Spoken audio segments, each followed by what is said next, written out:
Welcome to day 3, the final day of event 2 of the 2024 F1 Sim Racing World Championship. We are so excited to do this one more time. I'm Ariana Bravo, and alongside me, as you'll be familiar with, I have Hayden Gullis and George Morgan.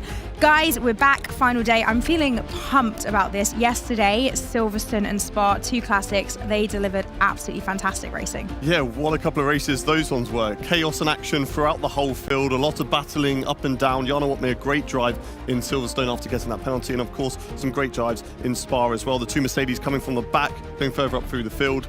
I think it was a joy for us all, and hopefully we're going to get more racing like that later on today. Exactly. We're just seeing some replays here now, George. It really was exciting, wasn't it? It really delivered more than what we were even expecting. Yeah, we had both ends of the spectrum, really. We started off, there was a lot of fighting in the initial stint, but then, of course, the strategies unfolded as well. Nicolas Longuet, of course, battling against Lucas Blakely, still chasing his first win of the championship. There was many fraught moments. Of course, we all know Silverstone to be this classic track, various overtaking opportunities, though it is difficult to overtake around this track, though these drivers made it look so simple. Freddie Rasmussen as well, who's had such a stellar history at this particular circuit. Jarno Opmeer, though, we've got to talk about his illustrious grind to the front end, going on an aggressive strategy, starting on the medium tyres. I mean, that overtake said it all. Truly, truly fantastic. It was indeed. Jarno Opmeer taking victory at Silverstone, and then Barry Burman bouncing back in Spa after a difficult start to the day, feeling very down, but he certainly bounced back. And yeah, congratulations to our 2 winners. Shall we have a look at how things stand after? Oh, we're going through Spa. Take it through Spa first. Well, Spa was another fantastic race. We started off with this huge crash further down in the midfield. Ulas and one of the Alpines, I believe it was Philipp Schneider, all coming together down at the back. And then we had these great battles at the front of the field. Freddie Rasmussen wheel to wheel there with Lucas Blakely. Lucas Blakely definitely got caught up in quite a lot of battles in Silverstone, got pushed around a little bit, but a strong performance for him fighting with Barry Burman in this race in Spa, and of course battling for the race win between these 2 former teammates at McLaren last season, but really brought it right down to the wire. Tom Manuel, very impressive performance from him to be up in that lead impact, fighting with the front runners as well, and showcasing that, yes, okay, he's just come in, it's his first season, he's in that AlphaTauri team, but he's definitely not to be messed with, and Red Bull are going to be looking at that to see, you know, if Josh Edu or Freddie Rasmussen fail to perform in future, then maybe Tom Manley could be someone to step up for those guys. But yeah, fantastic battling all the way through the field. And it really went on to the very, very last lap for this one. Lucas and Barry going wheel to wheel to the last second. And we saw that lovely moment after, of course, where they were embracing, as you said, former teammates. Nice to see that all is fair in love and war. Yeah, they've got such a grand history, those 2, coming off the back of winning the team's title with McLaren last season. And I tell you what, you couldn't write a better story, given the fact that Barry is just so talented. Leaving it to the very last moment, Spa is legendary enough. You get a win around here, it certainly does mean you're a top driver. It does indeed, and here are the standings that we mentioned. Hayden, take us through the drivers. Thomas Ronhaar, disappointing performance for him in Spa, fell 13th in that race, but he still leads the Drivers' Championship, 68 points, 3 points ahead of Freddie Rasmussen, and then Jarno Opmeer, only 7 points behind him as well in P3. Strong day on day 2. Israel Fassi has been the talking point of this event, very consistent, very strong in P4 at the moment with 50 points to his name. Former champion and reigning champion Lucas Blakely is on 38 points in P6, with Barry Burman right on his tail on equal points. Another world champion, 2-time world champion, Brendan Lee, down in 13th position, but was able to get some points on the board finally for himself, 16, and help Kick's tally as well. And then further down the field, we've got a couple of drivers who have got no points, but Simon Weigand got his first points of the season as well with that 1 point in Silverstone. And the constructors, George. Yeah, Mercedes-AMG Petronas Esports team now leading the way, breaking the 100 points barrier, and have kicked on ahead of Kick F1 Sim Racing. Thomas Ronhaar, despite leading the Drivers' Championship, a couple of results not going their way towards the end of yesterday's action, meaning they've now dropped to 2nd place. Red Bull Sim Racing now creeping on up to, currently sitting in 3rd, and of course McLaren Shadow up to 5th, with Williams Esports, who were originally in 5th, coming up to yesterday's race at Spa. They've lost out just a little bit. Now, one of the real standouts, I feel, of this second event is just how competitive it has been. We have had 4 races and 4 different race winners. We can have a little look here. Freddie Rasmussen taking victory in Jeddah. Alfie Butcher getting that first win in Spielberg. Jarno Opmeer, as we mentioned, and Barry Burman yesterday. It's pretty impressive to see, isn't it? It's anyone's game. Yeah, certainly, and it extends all the way down through the field, because if you look at their other results, yes, they've each got a race win, of course, in one of these rounds, but Jana Wotmir's got a 20th there. Freddie Rasmussen has a couple of 7th places. Alfie Butcher's probably been the most inconsistent driver. He's very strong in qualifying, but needs to get himself sorted out in the races. But this extends also to event 1, where Thomas Ronhaar won. So there's a different race winner there, and they've all come from different teams as well. So 5 different winners from 5 different teams just go to show how good these drivers are. It certainly does, and it sets us up for some exciting racing today. But before we get to that, let's hear from the drivers and how they reflected on all of the action from yesterday. Yeah, so the second day here is done, and yeah, it's been a roller coaster of a day. So Silverstone and Spa done today. First qualifying was great, pole position. Unfortunately, 3-place grid drop put me in P4, but still managed to win the race. Desperate conditions here at Silverstone. We managed to have some decent qualifyings with P2 and P6, which set us up into a pretty good position for the Silverstone and Spa. The first race in Silverstone was pretty average. Qualified in P7, not too bad, but I dropped down the order a little bit. Managed to get P9, so crucial points there. Yeah, so we had a really unlucky day today.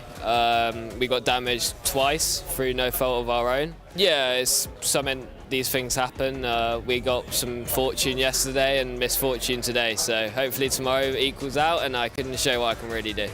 After the pit stops and got compromised, unfortunately, with a few things. I got half spun at one point, which compromised my race heavily. So yeah, I had to use my energy when I really didn't want to. So yeah, we ended up P6. Spa, unfortunately, we completely messed up the timings, and because of that, on a drying track, went out of Q1. But to be honest, recovered well from P16 to P5. Spa again, like last year, back to back, super grateful for the win. After three races was so frustrating. Always a really good raw pace, really good quality performance, and always something going wrong, always. And then Spa, yeah, the strategy was really good.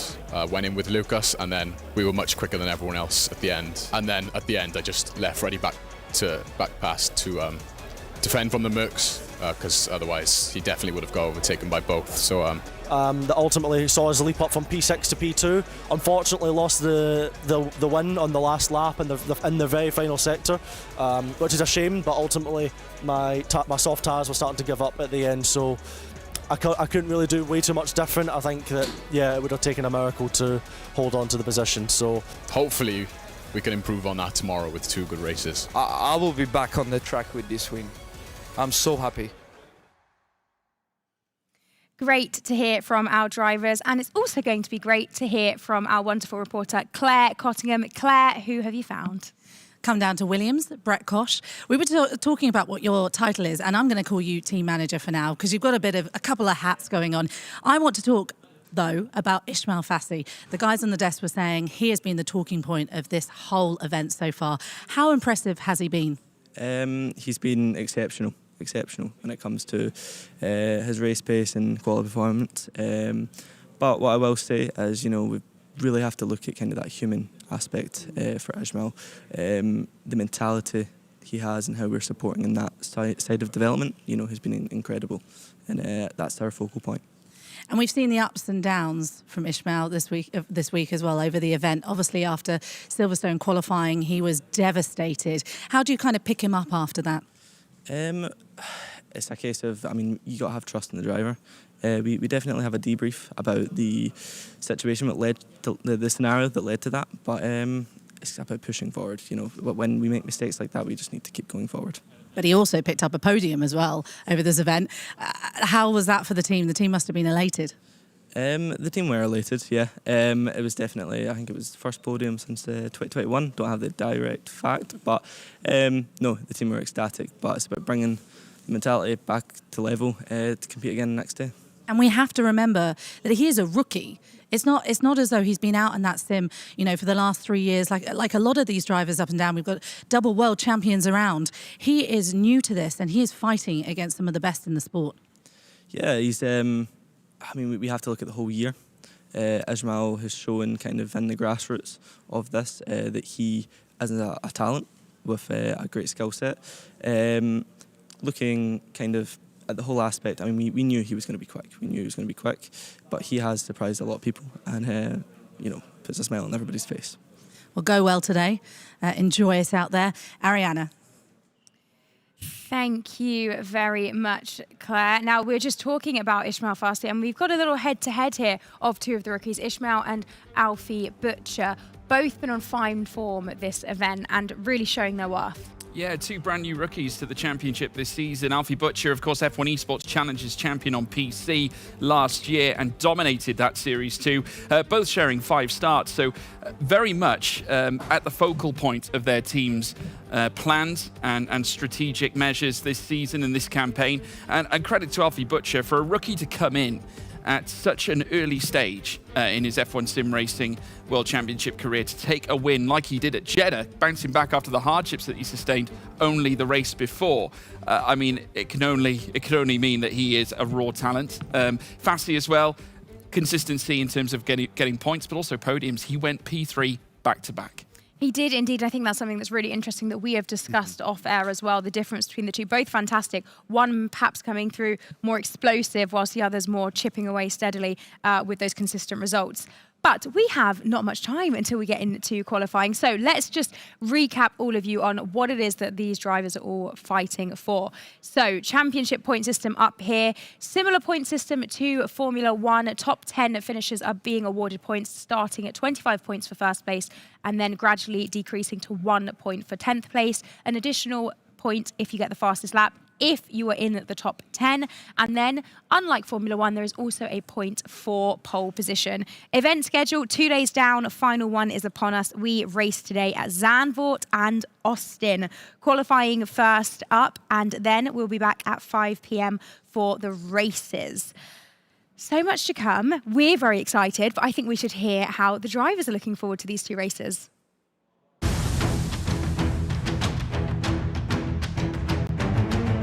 So I think I knew Zandvoort would be my quickest track. Really going to be going for pole and the win there. Zandvoort will probably be a bit trickier to overtake at, and it's also been known to rain there, which we experienced last year. Zandvoort, I'm struggling a little bit on qualifying pace, which is the most important one around there. So we're going to have to wait and see. I thought the same about Silverstone. We got pole there, so maybe that doesn't matter that much.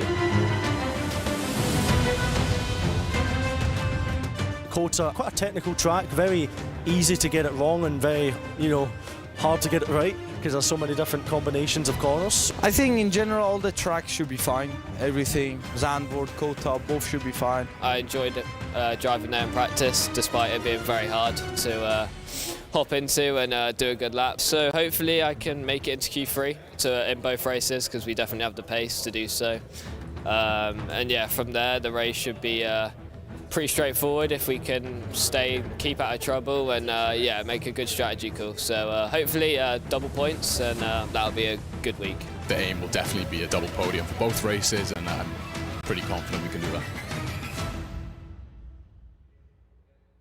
Well, everybody, welcome to Zandvoort. We are here at the Dutch circuit that we have witnessed racing on 3 occasions in the F1 Sim Racing World Championship. 3 different winners are on this track, and I'm proud to say as well that all 3 winners will be featuring in qualifying here today too, including another Spaniard by the name of Danny Moreno, who is a former teammate to Jarno Opmeer during the season where he would go on to win a title. Moreno now featuring at McLaren. Remember, back in his debut season, he was labelled Rookie of the Year. The question is, can he extract the same level of pace he had back in 2021 here around Zandvoort? There you can see the circuit in itself, 14 corners with 4.259 kilometres, 2.646 miles, and it is somewhat, I tell you what, if you ran water through it, you could run a toboggan through it. You've got the bank corners. It certainly makes things a little entertaining. It has to be said, a fun track for drivers. Overtaking, though, when we get into the race format, I appreciate obviously we're not there just yet. Very tricky, though, Hayden. Certainly, and that's what makes this qualifying session so important. Unlike other ones we've seen, and I've heard a little groan around the studio once again, as it looks like we're going to be getting into some light rain conditions that we're getting on our weather radar. So once again, just like yesterday, we're going to have mixed conditions. Light rain, there we go, confirmed on your screen, 17 degrees outside on track, and then 24 degrees Celsius for your track temperature. Humidity at 79%. So that's going to shake things up. We've had some really entertaining qualifying sessions because of these mixed conditions, and I'm sure we're going to be getting it once again today. It's very similar to Silverstone though. It's not quite the stormy conditions we had in Spa. It's light rain, so I'm sure we're going to be seeing the fastest times on intermediates for the time being, unless it starts to clear up. Yeah, as opposed to real-life Formula One, we haven't yet had a Dutch winner at this circuit in the Formula One Sim Racing World Championship. The best that has been obtained is second place by Jarno Opmeer back in 2020. But Freddie Rasmussen beat him on that occasion. Lucas Blakely won it last season and still trying to chase a first race win this campaign. Got close yesterday back at Spa. We had a look at the highlights earlier on between him and Barry Burraman coming through the final sector. As brilliant as it was, a very different test to what we've seen already, Hayden. A narrower track. You've got to be careful of those raised curbs. Yeah, 5 different winners from 5 different teams. One team and one driver who hasn't won is our reigning champion, Lucas Blakely. Could we make it 6 in 6 later on today? Well, last time out in 2022, he certainly did win here, and he won here by quite a long distance in mixed conditions as well. We've got cars starting to go on track at the moment. And Danny Moreno, I saw a tweet from him. His last race that he took part in the F1 Sim Racing Championship was actually at Zandvoort. So it's been a full year season-wise since we've last seen Danny Moreno. It'd be interesting to see how he gets on today. Drivers out on wet tyres at the moment. It's not quite full wet conditions, so the extreme wets will not be the tyres that we'll be seeing the lap times set on later on. But just like we usually see in these qualifying sessions, the first 5 to 6 minutes, I'd say, where drivers are getting out there, they're making sure their equipment's working, because this is the first time they've jumped in it today. And for some of the drivers, this is the first time they've jumped into it. Of course, Danny Moreno has not taken part in any of the days so far. So he's jumping in, making sure his equipment's all going to be working fine. He's going to be using the wet tyres to do that, to make sure that he doesn't waste a set of tyres. And of course, we talked about it as well with Fabrizio Donoso, and he told us that they like to have a little bit of a delta sometimes, just to kind of gauge themselves when they do go for that fast lap. Yeah, and this is the man himself now, heading through the next tricky left-hander. Again, you want to make sure that you get your throttle just right. Grip levels were quite fraught on the previous rendition of the F1 game. You really had to try your luck, but since the new handling model was introduced, you can be a little more daring on the throttle. Fabrizio Donoso now making his way through that final chicane before he heads through the final 2 bends to bring an end to his outlap. And he'll run either a fast lap or he'll bail into the pits knowing that the equipment's working okay. Let's see if he wants to register a delta. He's got plenty of time to do so, so might be a good opportunity to do it now while you can, and indeed he will. Obviously, with those being on the wet tyres, Hayden, you alluded to it just earlier on, you might as well use them if they're at your disposal, and also it sends a clear message. We're expecting wet conditions right through this session. Yes, certainly, but there are drivers who are going out straight away on intermediate tyres. There are a few that are on the wets. Tom Manley, Fabrizio Donoso, Ismail Fassi and Brendan Lee. Those 4 drivers are the only ones currently out on track on the full wets. The rest of them deciding to opt for the intermediate tyres. But Fabrizio Donoso just getting through, obviously going purple at the moment, trying to get the best benchmark lap time that he can set for the time being. And like I said, just to make sure he gets that delta in later, that when he switches over to the intermediates, which of course is going to be faster, he's always going to see in that top right-hand corner, it's going to be green every single time. And that's going to just raise your confidence as you are setting your fast lap, because Q1 is so difficult. There's so many cars out on track. There's so fine margins. I think Simon Weigang is notably the one to talk about. He's not racing today. He wasn't happy with his qualifying so far this event, because he's always just missed out on Q2 by a couple of hundredths of a second. He's always been on that cusp, and he said himself that he's just struggled to kind of get into that mentality to really perform in Q1. But performed in the race yesterday, got himself his first point, and today we've got Fabrizio Donoso back in the car alongside John Evans as well. He's going to come across the line to set that first lap time, a 1:18.1 there for Fabrizio Donoso on the full wet tyres. Yeah, Jarno Opmeer now, who are riding on board with his last podium here back in 2020, as we alluded to. The Flying Dutchman here around a Dutch track will surely go faster than Fabrizio Donoso, and does so by nearly 3 seconds. That goes to show the difference in pace on the 2 compounds, though Donoso probably just more concerned about getting a lap underway. Ismail Fassi streams into the pit lane, obviously looking to get those wet tyres removed and jumping immediately onto the inters, I would imagine. Jake Benham, the All-Star, back in after Danny Berejnay was at the wheel of the sister Mercedes, and Berejnay himself scoring some very decent points. Jake has also been impressive too, has picked up some reasonable points for Mercedes. I would say their consistency, more often than not, is the reason why they're currently leading the team's title race right now. Yeah, and it shows, I think, looking out there, they've got one of the strongest lineups of any team in the studio right now.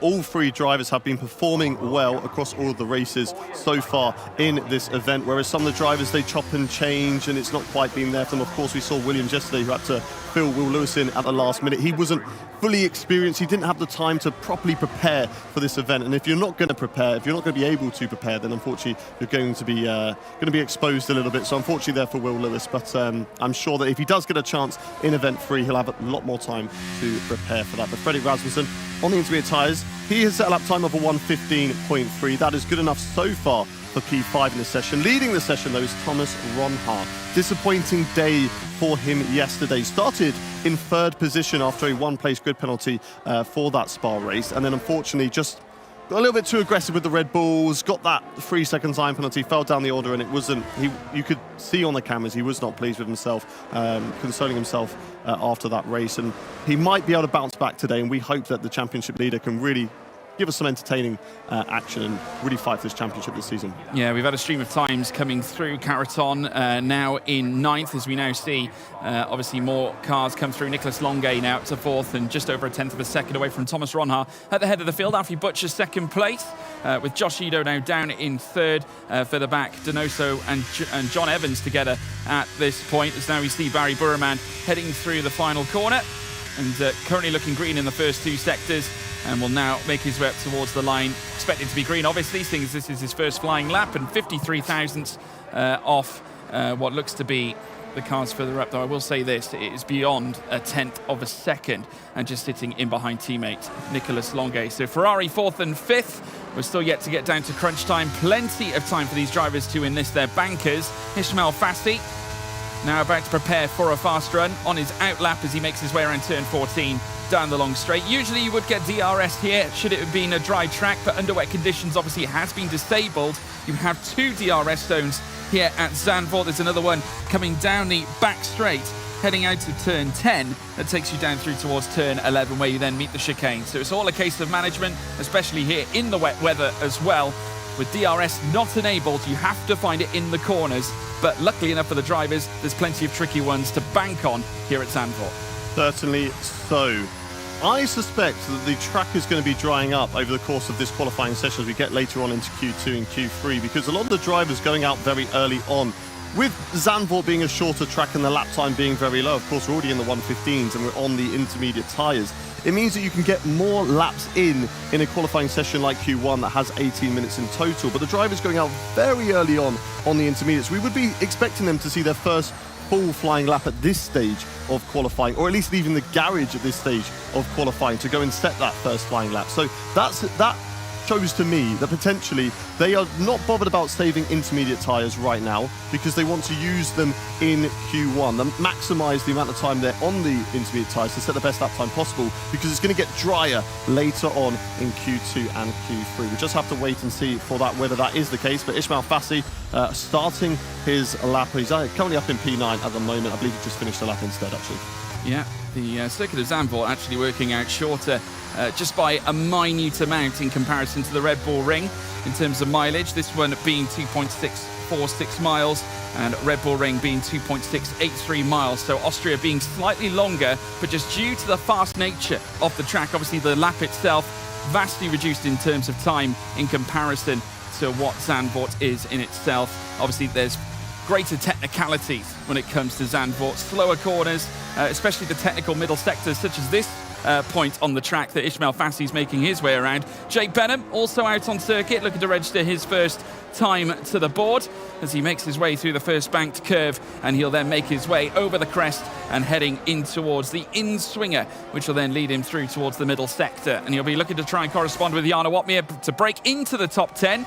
Obviously the concerns here not ending up in the bottom 5. Currently 2 McLarens are enlisted down there, but have yet to register laps. Brendan Lee, still with wet tyres on the board, is on an out lap. So he is going to be taking it right to the bitter end here at this point. We've got 8 minutes left. Brendan might be in a position where he's only got 1 lap to really secure safety here. Yeah, I'm not too sure what is going through his head at the moment, whether he just wants to save those tyres. Maybe I've got my calculations wrong and we're not going to be quite yet into dry conditions in Q2, or maybe those drivers just unsure of that at the moment. But Brendan, yeah, looking over to his screen right now, he is on the full wet tyres. It kind of takes your eye out of things. You want that first lap on intermediates to sort of, get yourself comfortable, get yourself used to where the braking points and the acceleration points are going to be on those intermediate tyres, because they are going to be out of tune if you're on those full wets. Jake Benham, though, with a great lap, though, to put himself up in a P3. Patrick Seepos in the Alpine. Alpine have not had a good event so far, but P2 for the time being. As Danny Moreno back in the McLaren car, and he is going to be starting a lap at the moment. Little twitch as he went through the first corner, but he managed to keep it all under control, burning the battery as he goes over the hill for the right, and in this first banked corner, keep it nice and tidy. In real life, the F1 drivers get right out to the high side of the bank curving, but in F1 esports or F1 sim racing, we like to get right on the inside and as close to the apex as possible, because that is the shortest way through that corner, through the fast right-hander now. And Danny Moreno taking it nice and clean. It'll be interesting to see what he can do. It's been a while since he's been in F1 sim racing, and he'll be looking to put himself back at the front to show McLaren that, you know what, you've got 3 strong drivers here. Consider me more often. Yeah, Danny Moreno, his first and only ever F1 sim racing victory, coming at this very circuit, as we alluded to, back in 2021. So he'll be hoping to try and enforce the repeat here. The pace looking pretty good here on Moreno's side. He tends to like the physicality when it comes to getting behind the wheel. Doesn't mind really being aggressive heading into corners. And you can just see how active he is on the steering, just trying to correct almost every time he makes his way around. We saw it heading through turn 1 at the very start of his lap as he now makes his way up towards the line. Where's he going to position himself here in the timing tower? P7, that will...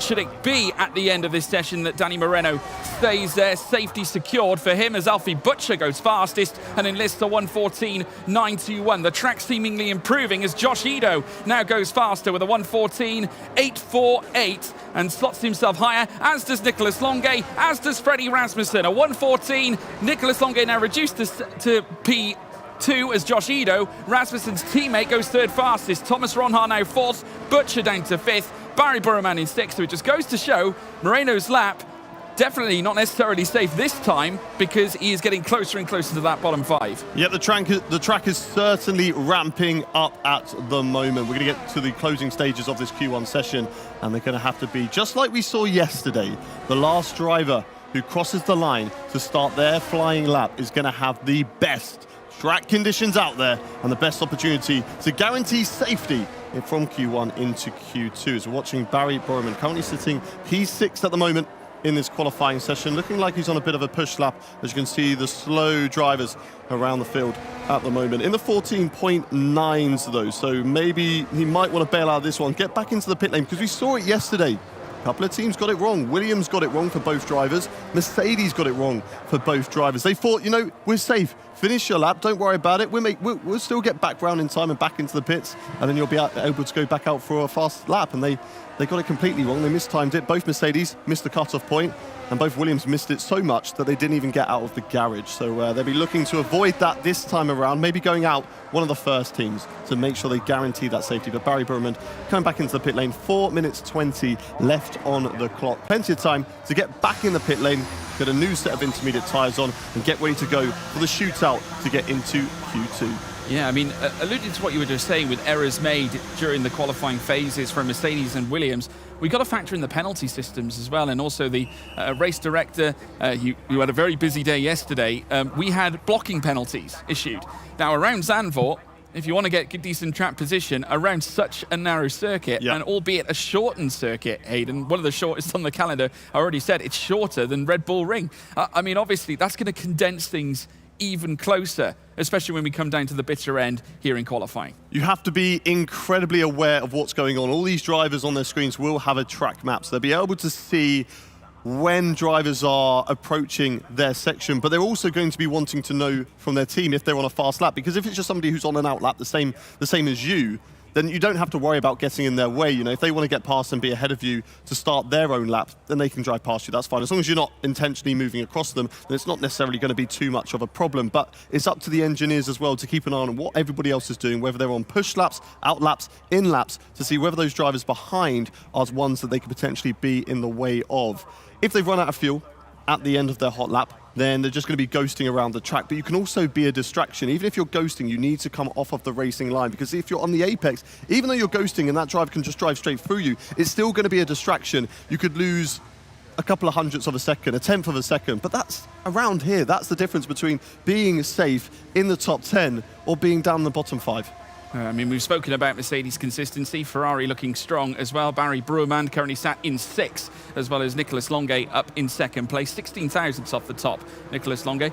Seems to be a little bit of pace about Longuet at the moment. And we have seen fits and starts where he has really shone, and he did shine at Silverstone. Was battling with Blakely right at the front, and Rasmussen just on this occasion 16 thousandths faster, even in this initial. Appreciate it, those gaps can widen now as we get into the final stages of qualifying. Only a mere 2 minutes and 10 to go, folks, so you can bet your bottom dollar these are the final runs. But what does Longuet need to do to typify this in his favour?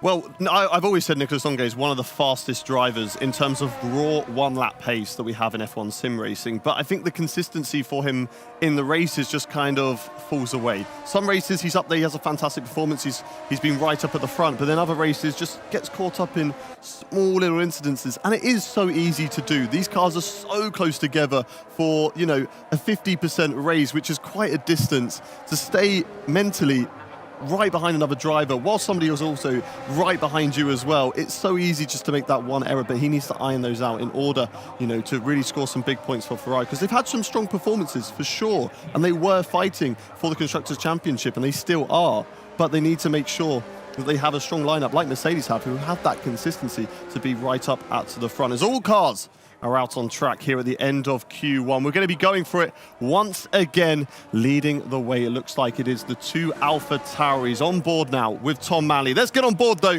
for a flying lap at the Zandvoort circuit as Tom Manley rounds the final corner, and he is going to lead us off and set the first fastest time. It might be a bit of a disadvantage for him, though, because you want to be the last driver as you come round for this last lap. But Tom Manley nice and tight as they go through turn 1. Don't use the exit curb on the outside. It's going to be slippery, and you're going to unsettle the car. Now rise over the crest, use the inside curb, and keep it nice and tight as you go round this banked corner, this banked hairpin. Back on the throttle, don't let the back end step away from you, and then ride all the way through this fast left and then right section. You're going to be setting and preparing yourself for this dive downhill to the right. Little bit of a dip on the brake, lift off the throttle and keep it between the white lines. Don't unsettle the car on any of the grass. Don't get on that curb on the outside, because you're just going to bottom out, skate off, and ends up in the gravel. Nice and tidy there through the right-hander and then into this hairpin, which sets up one of our DRS overtaken zones that we'll be seeing later on in the race tonight. Tom Manley, though, a quick lap so far from himself. Hard on the brakes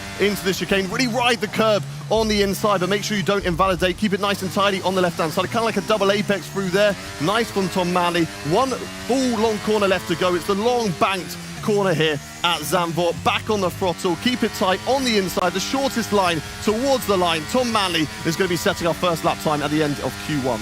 Tom Manley coming up towards the line now. Can he pull off the same superiority he did at Silverstone in Q2? He certainly has done for now. A 14.678. Jonny Tormela, his teammate, going second fastest to the track, improving even more. No surprises to see every car out on the track right now. We have got now on our pictures, on our screens, Alvaro Carreton coming through the final corner at turn 14 this time. Barry Breuermann goes fastest with a 1:14.545 as now Blakely jumps into third. Manley still in second. Here comes Fassi. Here comes Stipos, who goes to the top now for Alpine. That could be a major result for them. Fassi in sixth. We have also got further up Longuet, who has gone second fastest. The machine, Danny Moreno, now coming up towards the line now. He also pictures himself up into fourth place. And now with Rasmussen up to fourth, Breuermann down into sixth as Jarno Opmeer, the Dutch sensation, the Flying Dutchman, moves into fifth with his fellow Dutch compatriot Thomas Ronhaar going fastest here at the end of qualifying. Yeah, Thomas in Ronhard, Q1. fantastic lap to put himself at the front in Q1. Alfie Butcher in P2 there. And a fine performance from the Alpine driver of Patrick Sipos to get himself into Q2 and is third in this session. But in the drop zone, we've got John Evans, Alvaro Caraton, Ulas, Ruben Pedreño, and we've also got Jake Benham in the Mercedes. A disappointing qualifying performance from him. We've seen some decent qualifying from him in the first day that he did. He was either just outside of Q3 or just got into Q3, and but was unfortunately in the bottom places there. But unfortunately there for Jake Benham, he is going to be out in this qualifying session going into Q2 there. Ismail Fassi, though, we've been talking about him being really consistent, really strong. Does get through into Q2, but only just. Yeah, some big shocks as well further down. Jake Benham, the All-Star, out of qualifying in Q1. Yeah. Not a great start for Mercedes in that regard, despite Jarno Opmeer getting into the top 5. Alvaro Caraton further down at the very back, also being eliminated. Ulas Gilderham, some major shocks there too. Blakely on the bubble of elimination in 15th place. And it just goes to show nobody's safe come the end of these qualifying sessions. Obviously, we just had Q1 jumping through to Q2. Moreno seemingly back to his old best. I mean, we alluded to him being Rookie of the Year in his debut season, and rightly so. And P6 in Q1, Hayden. Yeah, strong performance there from Danny Moreno. That's all he needs to do at this stage of qualifying. Just get yourself into Q2. Now he's going to be setting himself and preparing himself to get into that top 10 shootout. And of course, if he can battle for pole position, then that's exactly what McLaren are going to be wanting. And I believe Claire is unfortunately with Jake Benham, who has been knocked out in Q1. Let's hear from them. Yeah, alongside me, Jake. You're frustrated, clearly. Just talk us through what happened. Yeah, so it was looking okay, very confident going to quali, but unfortunately I had a few issues with my pedals and just changing brake force throughout the whole session. So I'm quite happy to get quite close to getting even through, to be honest. But yeah, it was just a really messy session. I don't think much more I could have done. Just because I don't know. I'm not going to comment on it because it is what it is. But. Is it something you can get fixed for the next qualifying session? Yeah, hopefully. Should be fine for Kota. So we'll look to get into Q3 again and hopefully get a good quality result there. All right, well, bad luck this time. Let's see what's happening with you guys. It's on to Q2. Yes, thank you, CC. We're just about to head now into the Q2 session. Clearly disappointed Jake Benham after being eliminated. Yeah, I mean, both you and I touched on this. Hayden, quite a shock, especially considering Benham's extraordinary trajectory since the start of the campaign. Mercedes have been very consistent, hence why they're leading the championship charge. We've now got cars venturing out onto the track for this next session, as we've alluded to. Great to see Joni Tormela back at it. Of course, hasn't had the easiest of starts in his own right. Featured at the bottom of many races, but he's one of the old guard. He's been around for quite some time. Has also competed in GT3 championships in a virtual sense, and now returns to this to the Formula One cars once again. And it's amazing to think, given his history, of course, has been here since the 2017 season, has also featured at AlphaTauri and the Red Bull, been part of the Red Bull fabric and foundation ever since 2018 as well, and an old head that knows the likes of Freddie Rasmussen very well indeed too. So he now makes his way around, currently sat P10 in the timing tower as you're seeing it. Of course, no times applied just yet, but a great chance to potentially see him in the Q3 knockout to decide pole position. But it's anybody's game here at this point. There's Tom Manley, who was impressed in mixed conditions. He impressed in mixed conditions at Silverstone. He's impressing in mixed conditions here at Zandvoort. Yeah, once again into Q2, and I predicted it correctly. We are in full dry conditions now, so all drivers donning the soft tyres in this session, and it's going to give them all the chance to really push in this Q2 session, because they're going to have 3 tyres available to them. They get the 4th tyre if they get into Q3. They get that only if you get into the top 10. So they're all going to be pushing on their laps now to try and get into that top 10 shootout. Tom Manley, though, let's ride on board with a fast flying lap. No, he won't, because this is the end of his flying lap. He has set a 108.6. We'll get into a flying lap later as Ismail Fassi tops him, but not by much, only by 0.04 of a second there. But strong performance there so far from Tom Manley. Gets pipped, though, by a Red Bull of Frederick Rasmussen. Jarno Opmeer goes to the top in a 108.5. But here comes Alfie Butcher. He's been really impressive in qualifying so far this season. Can he impress again? Yes, he can. A 108.5. Strong from him, but let's make sure he saves that for later if he gets himself into the top 10 shootout. Yeah, Mir near enough 300ths separating Butcher and Opmeer right now. Barry Brumand now heading through the final sector, currently 10th on your timing screen yet to register a time.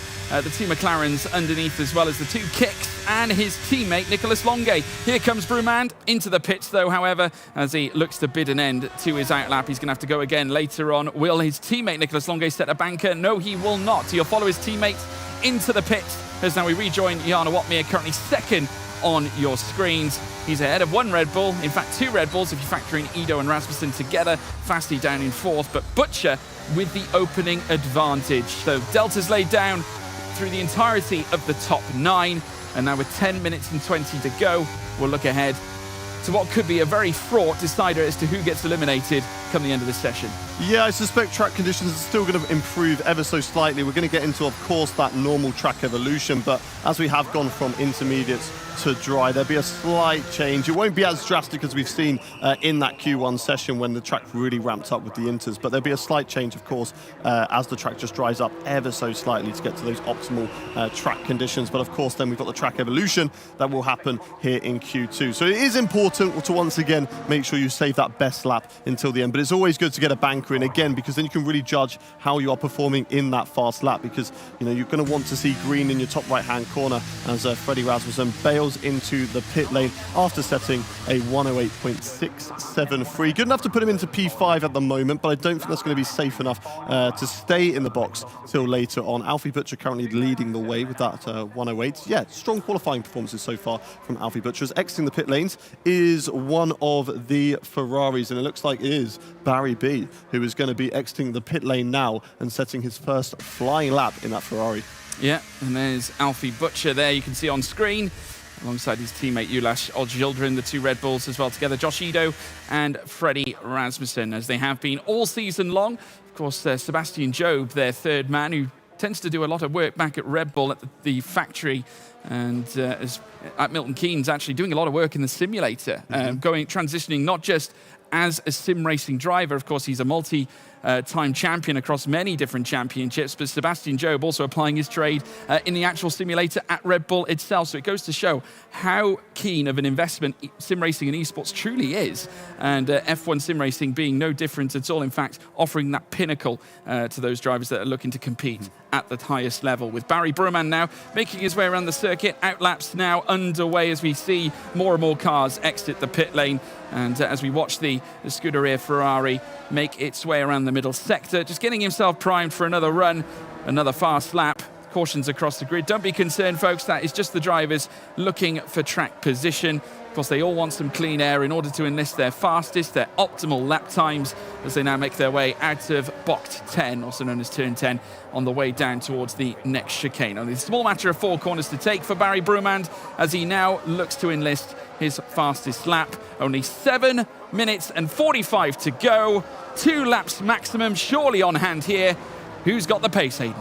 We're just going to have to wait and see, aren't we? Because Alfie Butcher's looking strongest at the moment, but we have seen before how quickly things can change in qualifying. The driver's going very slowly on outlaps at the moment, and that's just the way that we see it in F1 sim racing. The slower you go, the more tyre temperature you're going to build up. That's just by holding the brakes and holding the throttle at the same time. But let's ride on board a lap with Barry B as we go down into the first corner, and he's going to get hard on the brakes in between the 100 and the 50 metre board. Keep it nice and tidy on the inside. You're allowed to use a bit of the outside curve this time around as it's not wet and it's not going to unsettle the car. Nice and tidy over the crest and then back down into the bank corner. Kind of like a late apex, a double apex corner through there. Keep it nice and tidy on the inside. And now this is the only real chance around Zandvoort to take a breather as you wind your way through the left and then the right. And then a little lift off through the throttle and feather the throttle as you go through the long right-hander down the hill and really attack the curves on the inside. Like I say, don't get too much on the outside curb. You will skate off into the distance there. Nice and tidy on the right-hander and then get the car back over to the left, to the right to set up this left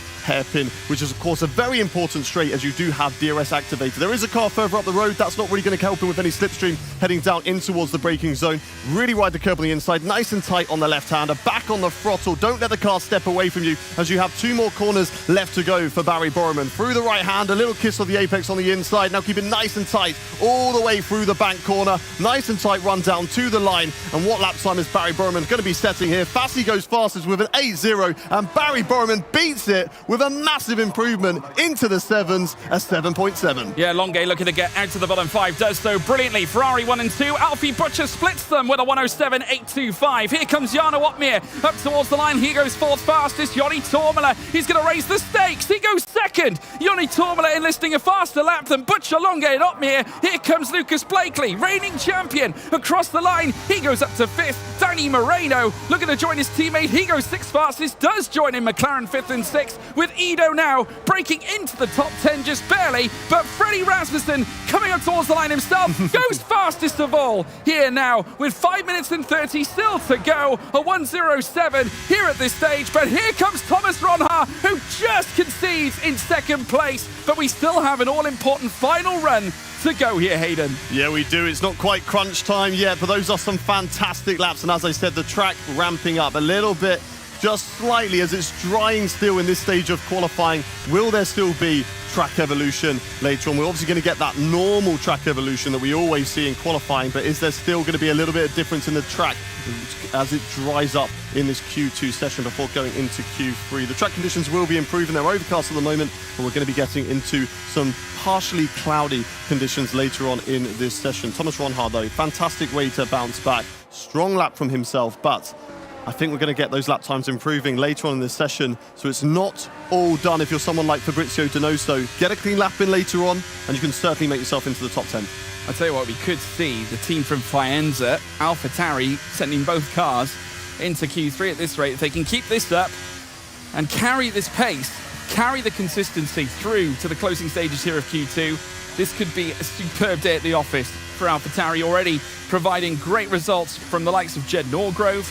Of course, Joni Tormela now taking over from Norgrove alongside Tom Manley this time. Manley as well showing exactly what he's capable of in prior rounds. Thomas Ronha now just conceding to Freddie Rasmussen as they make their way around turn 14. They're going to make their way into the pit lane and as quick as they can jump on to a fresh set of tyres to make their way back out onto the track for one final chance to dance, to enlist times to secure safety heading into Q3. But there we have it. Just look at those gaps right at the front of the order. Minute, all of them relatively close together. Just look at that, though, down below. Jarno Opmeer, Patrick Schipos. A few surprise names, though I would say Jarno's probably being the biggest surprise. Or is it? Because he's been out in Q2 a few times. Yeah, Jarno Opmeer, never really an amazing... He's either out in Q2 Race or stream's he's better. right up at the front in qualifying. Yeah. There's no middle ground for Jarno Opmeer, but it's not about qualifying for him. He excels in races. So for him, he's probably one of the only drivers that, you know, if he's out even in Q1, it's a shrug of the shoulders. It is what it is. I know I'm going to bounce back later on in the race.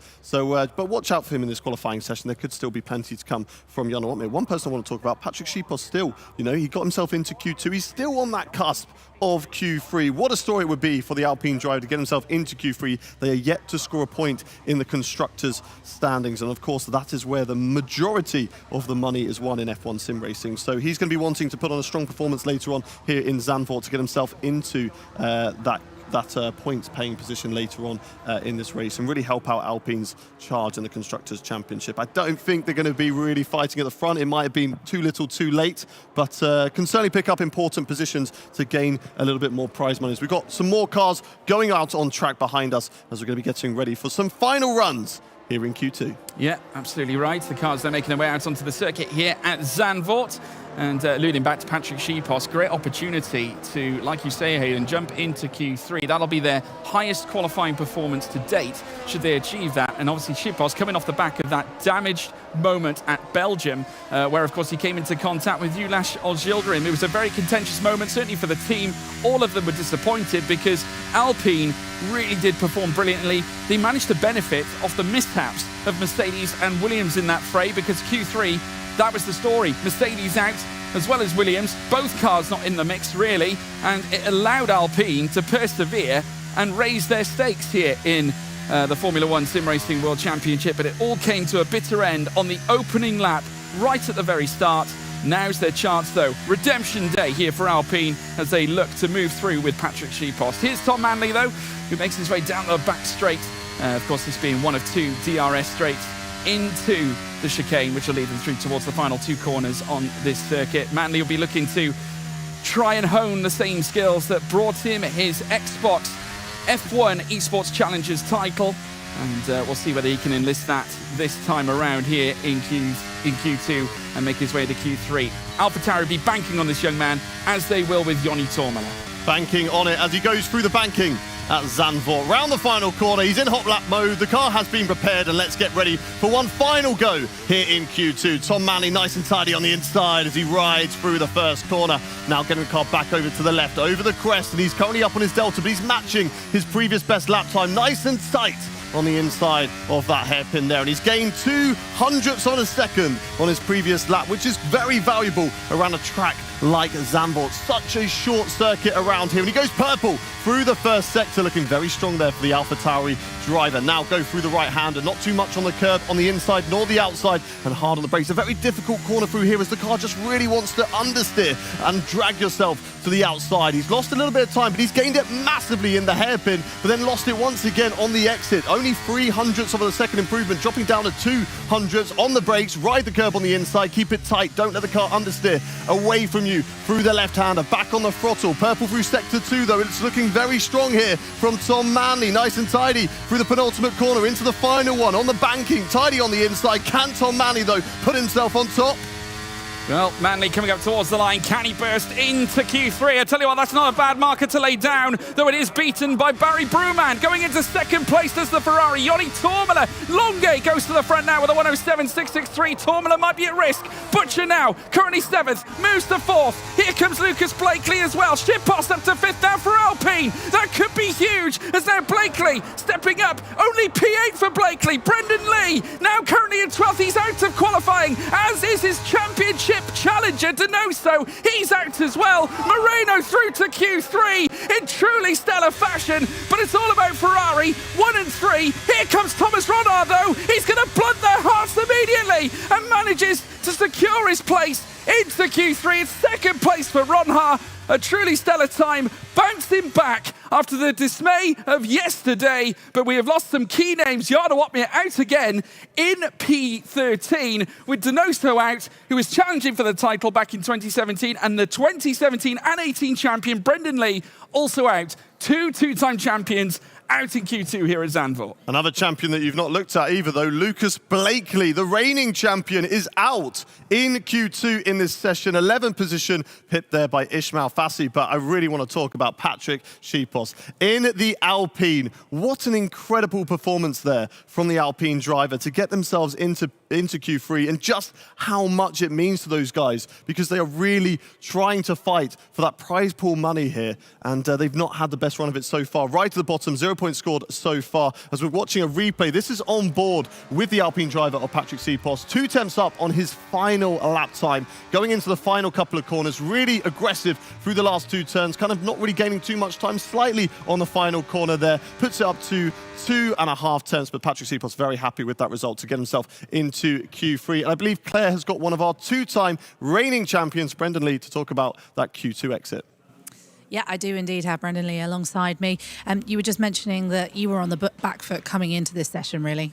Yeah, I mean, we had a really good pace coming in. I got told it was going to be dry at the end of Q1, so we waited the whole session and just scraped through, and ultimately I made an error on my final lap. I touched the outside curbing, I can't remember what corner number, but the end of sector 2. And yeah, so it was my mistake. I hold it on my shoulder as well for that, and now we're starting P15. As we see with esports, there's a lot of drama, there's a lot of overtakes that happen, so I think we can come back in a really good way. Of course, we have USA coming up. I won my championship there in 2018, so I'm looking forward to that track. Well, Brendan, bad luck. But now I think it's time to find out who is on pole position.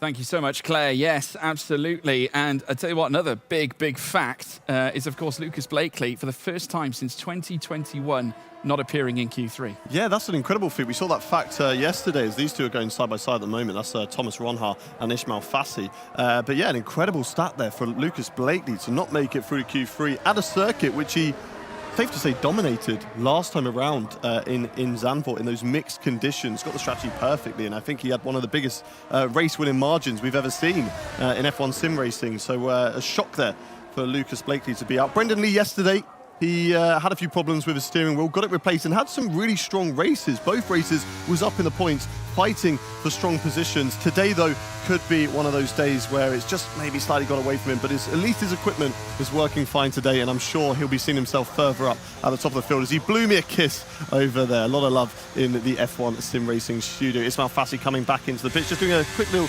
installation lap. What did you point out there? Oh, no, I just saw the blown kiss. Oh, he's blowing a kiss as well. Everyone's blowing kisses at that. Fantastic. Has to be said. Already some activity out on track. Very early on, we saw Fassi coming straight back into the pits. Ron Hardo making his way out. Redemption Day, Hayden Gullis. I also want to say Redemption Day for Alpine. Yep. I mean, what an appearance. We obviously alluded to the blowing of the kisses. That is such an important result, obviously, for Shippos, an important one for Alpine, who struggled. We've spoken about it time and time again. We've also got to look at some other names as well further up. Moreno in his first start back in F1 sim racing in the World Championship. Back at a track where he's won his one and only race. Seems to be a consistent theme where drivers perform at certain tracks, and Moreno seemingly fitting the bill around Zandvoort. Hey, you always have your favourite tracks. There are some that you just absolutely love. There's sometimes you have a circuit you love it, but you're never actually that good at it. Some circuits you hate, but you always seem to be good at that circuit. But Moreno loves this circuit around here. He's always performed well, and we'll be looking to see that. And of course, he's beaten his teammate, which of course is a champion. Thomas Ronhaar just ignores the speed limit entering the pits there, flat out into the pit lane, and the car immediately comes to a stop as he enters the pit lane there. So Thomas Ronhaar, strong Q2 performance to get himself into Q3. Will be looking to put himself back at the top. Disappointing day for him in Spa. Be looking to make sure he puts that to the side and tries to really fight for this championship now and put that one behind him. We've got both Ferraris in formation out on track, Barry B and Nicolas Longuet. Currently out on track at the moment, driving very slowly. It's very different to real-life Formula 1. Formula 1, you want to get that tyre temperature, and you have to still drive fast to allow the aerodynamics to work on the car. If you're driving slow, the aerodynamics are not going to work, and you're not really going to be able to take those corners that quickly. And of course, you're going to lose tyre temperature in the cars. Whereas in F1 sim racing, you're driving as slow as you can possibly get away with, holding the brake and holding the throttle at the same time. That's going to build up the brake temperature, which internally will build up the inside carcass temperature of the tyres, and then of course that will also build up the outside temperature of the tyres to get you nice and prepared. But they're really close to each other. I don't think they're going to be this close on their hot laps though, unless they're just trying to get that Ferrari airtime right now. Both cars out on track. Really, the sponsors are going to be happy with that one at the moment, but Ferrari looking strong. 2 cars into the top 10 at the moment. The only other team we can see with that, are they the only team? Red Bull, another team that have got 2 cars into the top 10, will be fighting for pole position. Yeah, cars now coming through the closing stages of their outlaps here with 7 minutes and 20 to go. You talk about the dissimilarities, of course, the way the procedure works between the drivers in sim racing and also in real life, but it comes with its own set of challenges in sim racing because you do have to make sure your tyres are still up to that optimal temperature to enlist that fast out lap. But as Barry Burman now makes his way in towards turn 1 at Tarzan Bocht, he's now going to be looking to hook this one up, Hayden. Yeah, certainly will. Barry Borman will be looking to secure another pole position like he did at Spa yesterday. Through the left-hander, nice and tight on the inside. A little bit away from the apex, but you can kind of get away with it because the camber of the corner will certainly allow you to carry that speed through there. Take your breath, go through the left, go through the right as you prepare for this downhill section on the right-hander. Hug it on the inside, as I said, feathering the throttle. No need to really get on the brake through there. Nice and tidy through this right-hander, and then easy on the brake pedal. You don't want to go full brake pressure because it's so easy to lock up as you head into the braking zone of that turn. Now set yourself up for this left-hander because you want to really maximize the exit down here because it's one of the most important exits on the whole circuit. Close the DRS as you brake through the corner, ride the curve on the inside, back over to the left. It's purple through sector 2 at the moment, but no lap times that we have seen yet in this Q3 session. Barry Burman through the final couple of corners now, nice and tidy on the inside, and Barry Burman is obviously going to be the fastest man out on track, but let's see what gauntlet he can lay down in this session. It's a 1:7.5, which is the time to beat for everybody else. His teammate doesn't go as quick, but it's very close between the 2 Ferraris. Yeah, mere fractions, and Ismail Fassi will look to enlist his as well, can only achieve 3rd fastest. In fact, a couple of tenths off the pace there. In fact, Danny Moreno immediately shoots ahead of Ismail Fassi by 0.06 of a second. Patrick Schipos up to 3rd, breaks past Moreno. Schipos on fire, so's Alfie Butcher, who now registers a 1:07.593 and takes the top time. Rasmussen down in 5th. Here comes Manley. He goes faster than anybody with a 1:07.592 by 1,000th of a second, separating the two newcomers this campaign. Thomas Ronhaar around the final corner now, out of turn 14. Can the Dutchman displace on Dutch soil?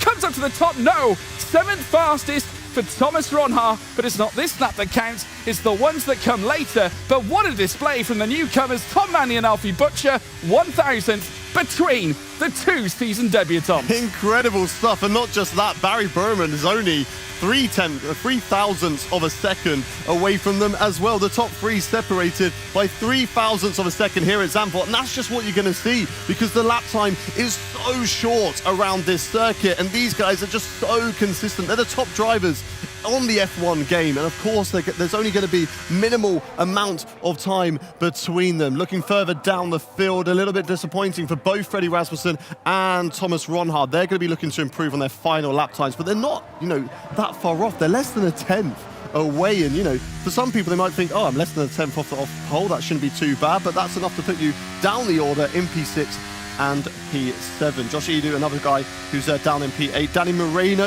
obviously, he's got a race win around here before, but it's P9 at the moment. He's going to need to improve on that final lap time as they're all going to make their way back into the pit lane and get themselves ready for that last shootout for pole position.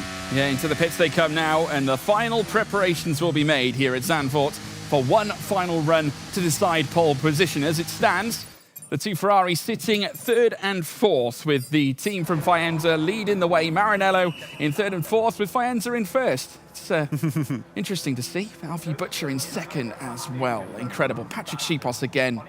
Brilliant display for the Alpine team. They need this, Hayden. They really do. That's a great result from Patrick Schipos to be up in P5 as well. The higher that they can put themselves in this qualifying session, it's probably one of the most important qualifying sessions that we've seen of the season. We've seen, obviously, Jarno Opmeer have a fantastic result from further down the field in Silverstone from P4, and he said then, around Silverstone, if you're in the top 4, it's basically like being on pole, where there's not really too much of a difference. But of course, if you are further down the field out in Q1, like Alpine have been so far this season, then to score points is going to be extremely difficult. So to put yourself as far up the grid as you possibly can, that's going to maximize your opportunity later on in race day. And if we do get some more sprinkling of rain like we have had in previous occasions at Zandvoort, then it's going to be even more difficult to overtake around a circuit like this. It could get a little bit more messy though. He has to make sure in the race later he stays consistent. But let's see if he can hold that P5 or even improve on it later on in this qualifying session. Yeah, there you saw the Alpha Tauri of Tom Manley just sat in there, just getting himself content, ready for one final run. We've already got some activity. Barry Brumand making his way out onto the circuit and looking to commence his final flying run of the session. Going out very early, in fact, in comparison to others. Quite the gap in between he and the other cars that are in behind him. There is more activity down in the pit lane. He's not alone any longer. Tom Manley also out, so's Schipos, so's Rasmussen. Moreno coming out too. Great chance for Moreno to get his season off with a bang.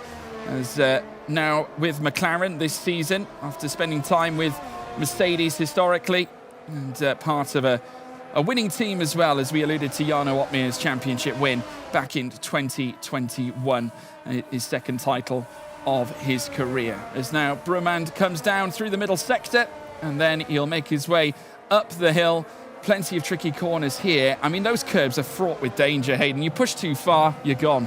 Yeah, slightly raised on the inside of the corner that Barry Brumand just passed there. And this outside one is horrendous. If you get the car over the middle of that, the car just bottoms out massively and you just cannot control it. It will just skate away from you and you just lose so much time through there, as Barry Brumand will not like to experience in this qualifying session. As they make their way, building up that tyre temperature, heading down to the chicane now. This will be a DRS zone when they get onto their fast laps. We're just building up that tyre temperature as they build up the brakes and get themselves prepared for one last run here in qualifying. 10 drivers, but only one of them can take that pole position point. Which one is it going to be? Barry Brumand, though, he's going to lead the way, and he's going to be the first driver to set this lap. Yeah, absolutely, Hayden. And now, as they burst down the long straight, Barry Brumand now heading down through towards Tarzan Bocht. He'll be swinging through Zandvoort, just like Tarzan, really. Hayden, take us away. Here we go, on board with Tom Manley as he heads down into the first corner, looking very strong in this qualifying session. Currently the fastest driver out there.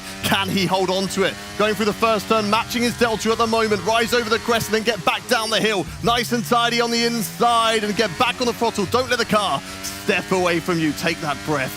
Breathe as you go through the left and then the right. Up currently on his lap time by 0.02 of a second. And he's going purple through sector 1. Through the right-hander, don't use too much curve on the left and then really attack this right. Again, as we alluded to earlier, stay away from that curve on the outside. Don't look up as you go through the right-hander. Then get the car back over to the right to set up this left-hand hairpin. Important corners you will get on the DRS on exit, but don't get too eager on the throttle as, again, the car's going to step away from you.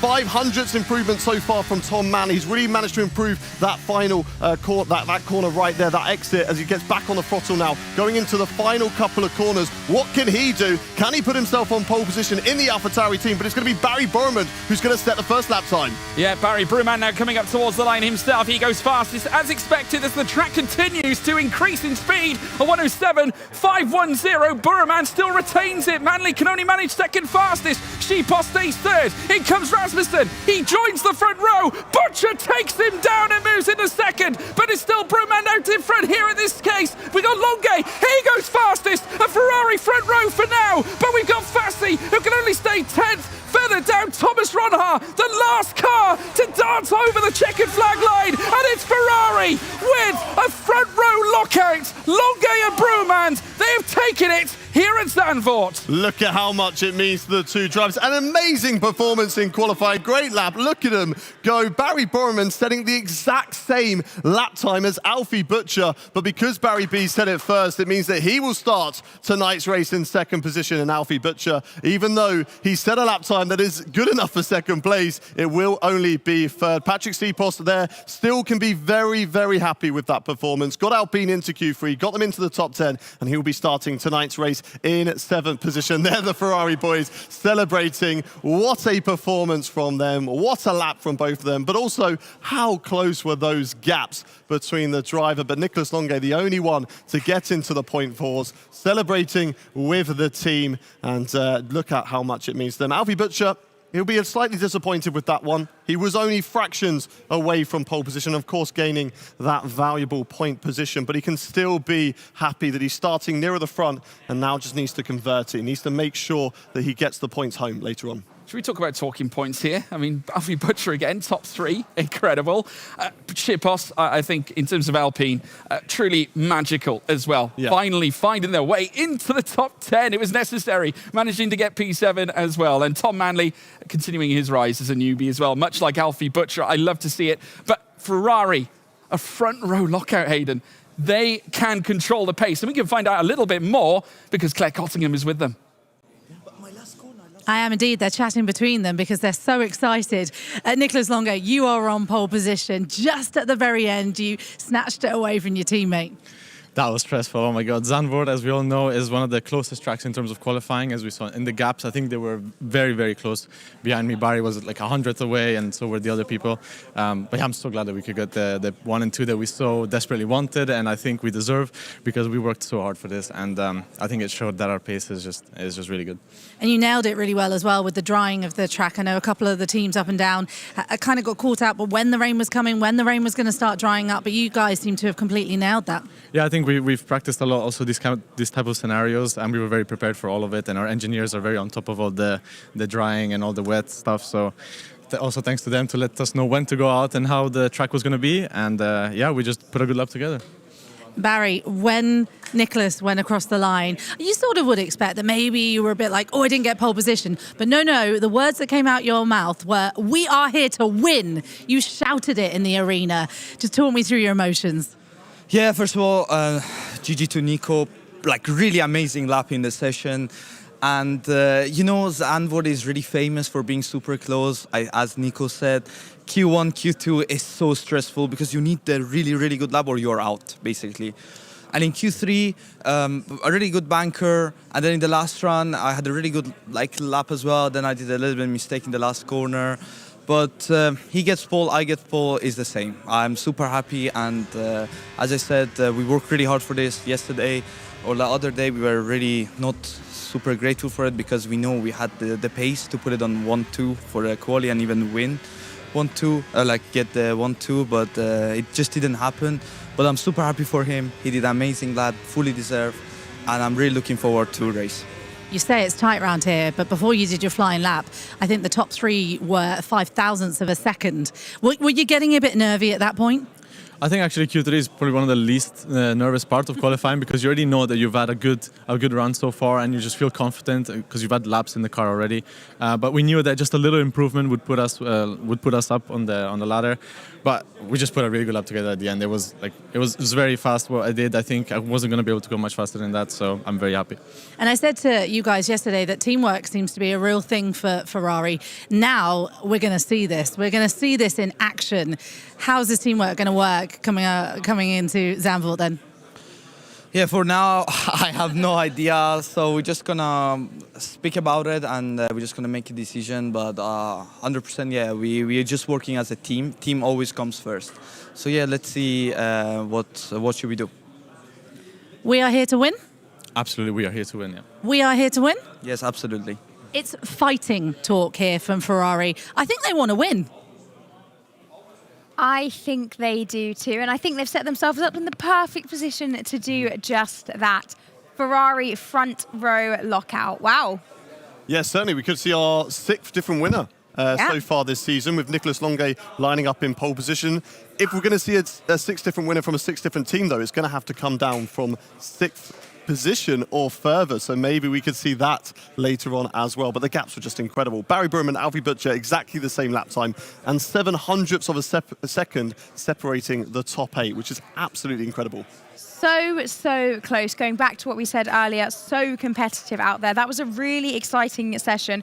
Some shocks as well. Lucas Blakely, as you said, not making it through to Q3. Yeah, some really major losses actually in Q2 because we lost Blakely, Otmir, Brendan Lee. So all the former champs are all gone. Out with the old. So yeah, out with the old, in with the new. And it is very much in with the new because Tom Manley and Alfie Butcher also impressed. I think, we alluded to it before the final runs with the second last run that they did, both sharing top end, at least for a brief moment. Whilst obviously it doesn't factor into what the grid shows, they could take solace, I think, knowing that they very much deserve to be here. And I think we've got a lot to look forward to in the future of F1 sim racing, given the fact that we've got these bright up-and-comers that seem to push the limits to the point where we have got these minute gaps in the timing tower. And worth a quick mention also, Alpine into Q3. What a lovely moment. I mean, we've been talking about them all through the event, how difficult it's been and how much they need something. Yep. This is the something. Yeah, especially after the first few rounds, because you can kind of get inside your own head where, the event's not going how you wanted it to go.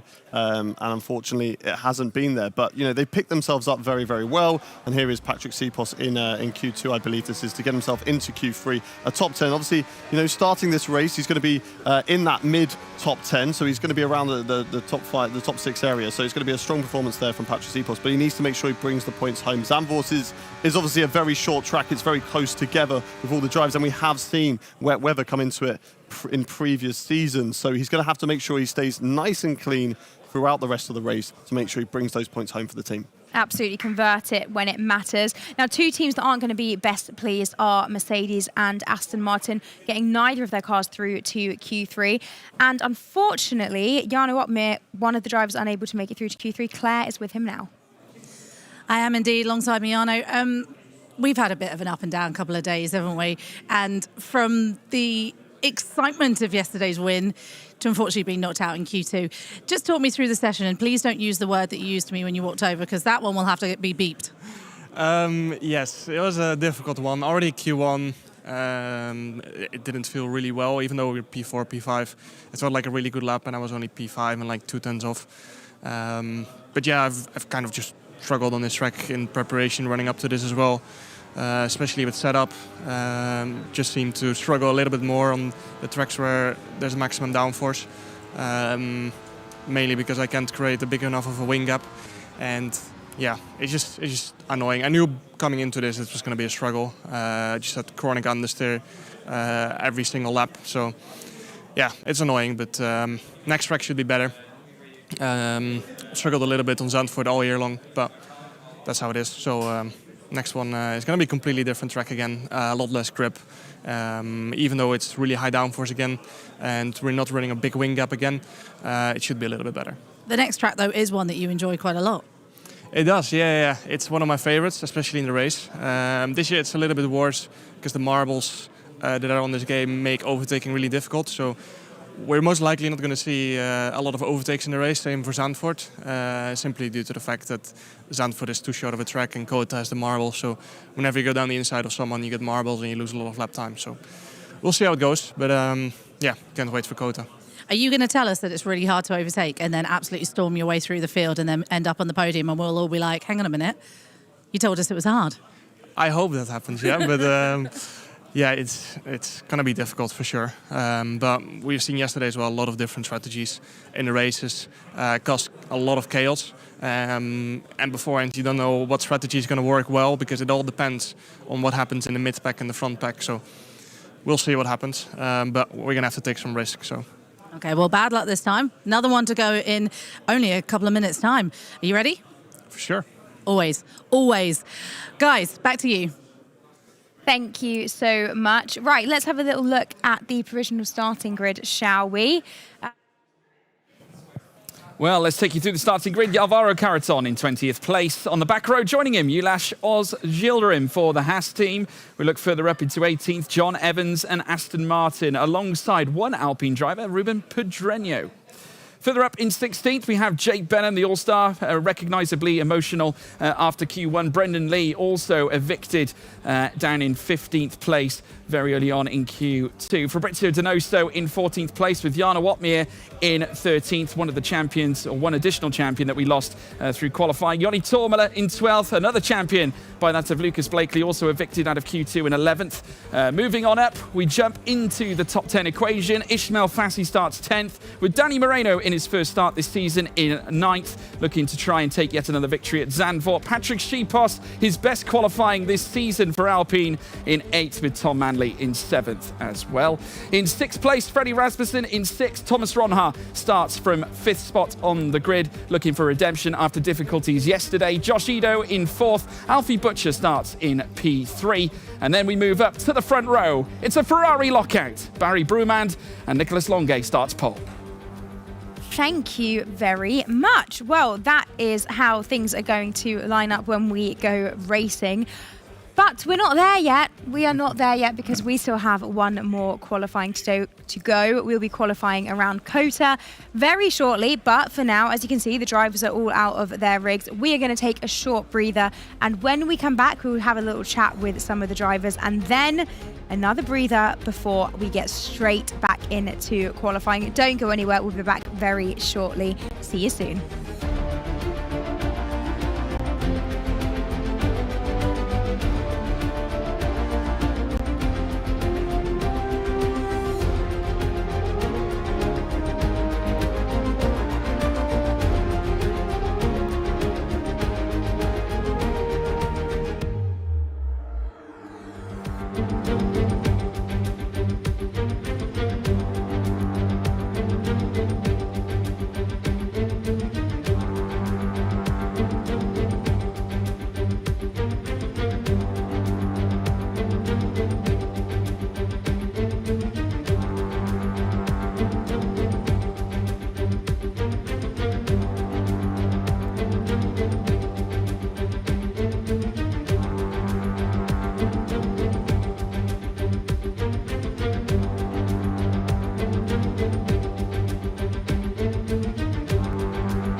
Welcome back, everyone. And in this little break, we are going to be chatting to some more drivers as we have been all through this event. And as you can see, I'm joined by Lucas Blakely.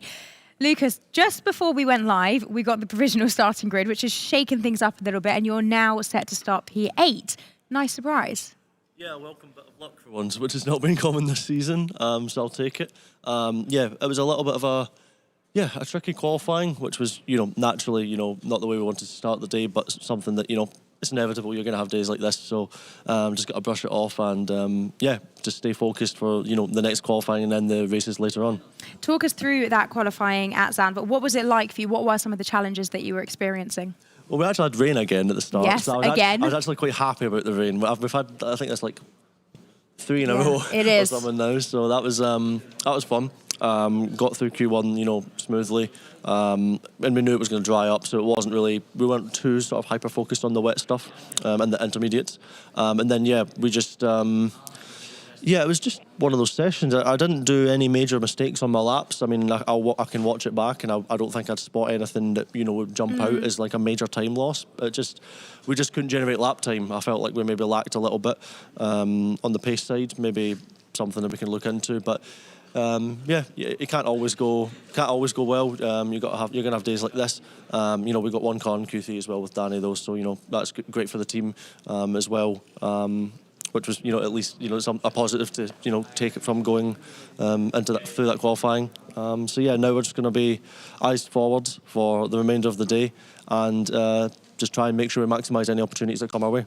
Absolutely. Now, because of that bump up the grid that we've just heard about you getting, what does that mean for you? Do you feel like that puts you in a much better position, or do you think there's not much in the P8 versus P11?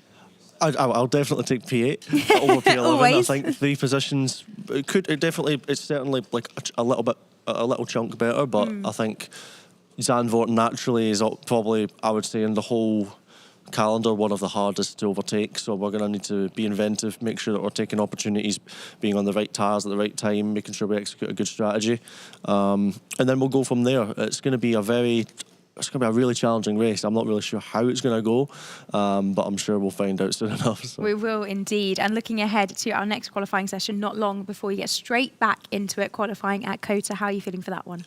Yeah, excited. I mean, Kota's actually quite a nice track to drive on this game, I would say. I mean, so is Zandvoort, but I think Kota should be, a different challenge, something to look forward to. I just think we're just got to get our heads down and go for it. Just drive flat out. I'm sure that's exactly what you will do. Thank you so much for chatting with us, Lucas. Claire, over to you. Thank you, Ariana. Alongside me, Alfie Butcher, the rookie. Have we mentioned that enough, do you think? Maybe you could do it a couple more times, but yeah. We will continue to say rookie. Obviously, you got your first win as a rookie, but also your first win in F1 sim racing as well. It's been a bit of an up and down weekend for you. You've picked up some damage in a couple of races. You picked up a win. How are the emotions going? Yeah, it's been a bit of a roller coaster to say the least. Yesterday was a really tough day mentally. It was quite draining, and I'm sure you can imagine after qualifying in the midfield, so maybe not the best qualifying, but yeah, we had really unfortunate incidents in both races, and I made sure that I'm going to do my best today, and I think I've done a pretty good job in the first qualifying. Yeah, a really good start. You've qualified in front of the 2 Ferraris, which remain in front. Nicholas Longay, obviously, in pole position, and Barry Borremond in second. Now, you've got 2 Ferraris that are not going to allow you past. Yeah, it's going to be definitely a tough race. But yeah, I'm going to have to think smartly, and we'll see what happens. There's some positives about Zandvoort and starting 3rd on the grid. It is a difficult one, just in general, to overtake. Yeah, for sure. It's definitely, strategy is going to be a big part of the race, and I think that will decide who gets the podiums, who gets the win, and who gets to the points at the end of the day. And what's this event been like for you, this LAN event, having everyone here, stopping and chatting to people, congratulating them when they've done pole position or whatever it is that you're excited about? Has it been good for you? Yeah, I think it's been really good. I think all the drivers are really supportive, and maybe once I won, and then everyone came over to me, so happy for me and stuff like that. So, and it's the same when they win, and I go over to them and congratulate them. So it's a really nice place to be, and it's quite a surreal moment for me. It's definitely felt like a real family environment, and not just that, he does have his dad here too. So it is a full family environment for you. Has his support been good, your father? Yeah, for sure. It's definitely a nice having my father. Yeah, I mean, it's definitely a nice So I don't know why I went so formal, Dad. dad. No, but yeah, it's definitely quite comforting and helps me chill out maybe a little bit more. So there's definitely incentives to it. Okay, we're heading to Texas in a few moments' time. How are you feeling about Kota? Yeah, practice at Kota felt really good. Kota is a very hard track to put together a lap, especially having not practiced the track for like a week. So it's going to be a tough one, but everyone's in the same scenario, and it's going to be who does the best in the moment. Will your brain sort of just switch straight back into knowing exactly the track as soon as you get in and do a little practice? Yeah, normally it takes maybe a lap to just get familiar again with the grip, the setup on the new track and stuff like that. But yeah, Zandvoort is quite the opposite in terms of Kota. It's a bit more slower speed, but yeah, it's really fun, and it's definitely a challenge which I'm quite enjoying. And your mindset, you're feeling good ahead of this whole final part of the event? Yeah, it's very key to get a good qualifying in the first race because that kind of sets you up for the rest of the day. So yeah, we've definitely done that, and hopefully that can reflect in the next one. Well, good luck for Zandvoort in the race, and good luck for qualifying that's just coming up in a few moments' time. Ariana. Thank you so much, Claire. As you can see, I am joined now by Patrick Schippos from Alpine. How are you feeling after that qualifying session? We'll get into the penalties afterwards, but I could hear the excitement and happiness when you made it through first to Q2 and then to Q3. How was that for you? Amazing. It shows that hard work paid off, and I still have it. I had a really tough season start, but with the guys we made a lot of progress, and yeah, it's starting to pay off. And yeah, the penalty is really unfortunate, but yeah, I think we can still get some good results on the race. So Kota next, one of my best tracks. I'm still hoping for a good result there.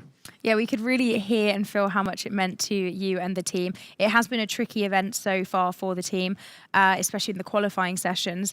So how does it feel to be able to repay the team and to see on this final day that actually, yeah, we're making some progress? I mean, it's amazing. Like, as I said before, we really made a good progress, and we are improving, but obviously there are some major issues we need to fix first, but it's really good to see that I can get into Q3 and have some good results, and I was not even that far off from pole, but yeah, it's a bit frustrating, but still I still need to take P8. Absolutely, and it was such a tight field, like you said, not that far off. There really wasn't much in it at all. What was it about Zandvoort that worked so well for you about the track? I don't know, I just like the layout. It's fast, you have a rhythm for it, and I always been fast here, so I guess it's one of my best tracks as well. So yeah, I'm just good. I'm just good. I love that. And a word on those penalties. Can you give us a little bit more context and information about them? I think it was pressing the advance button in the menu. So like it's an unfortunate penalty, but yeah, it was my fault at the end. It's a bit hard to take, but I can still move up from there. Absolutely, it happens. It happens. And of course, the race is where the big points come. And looking ahead, though, to our next qualifying session, our final qualifying of event 2 rather. How are you feeling to get out around Kota? Mixed feelings from the drivers. Yeah, mixed, but I think we can see our practice times at the end of the day, and they are good enough times to get into Q3 and get a good result at the end of the day. So I'm just hoping for the best, and we're just gonna send it.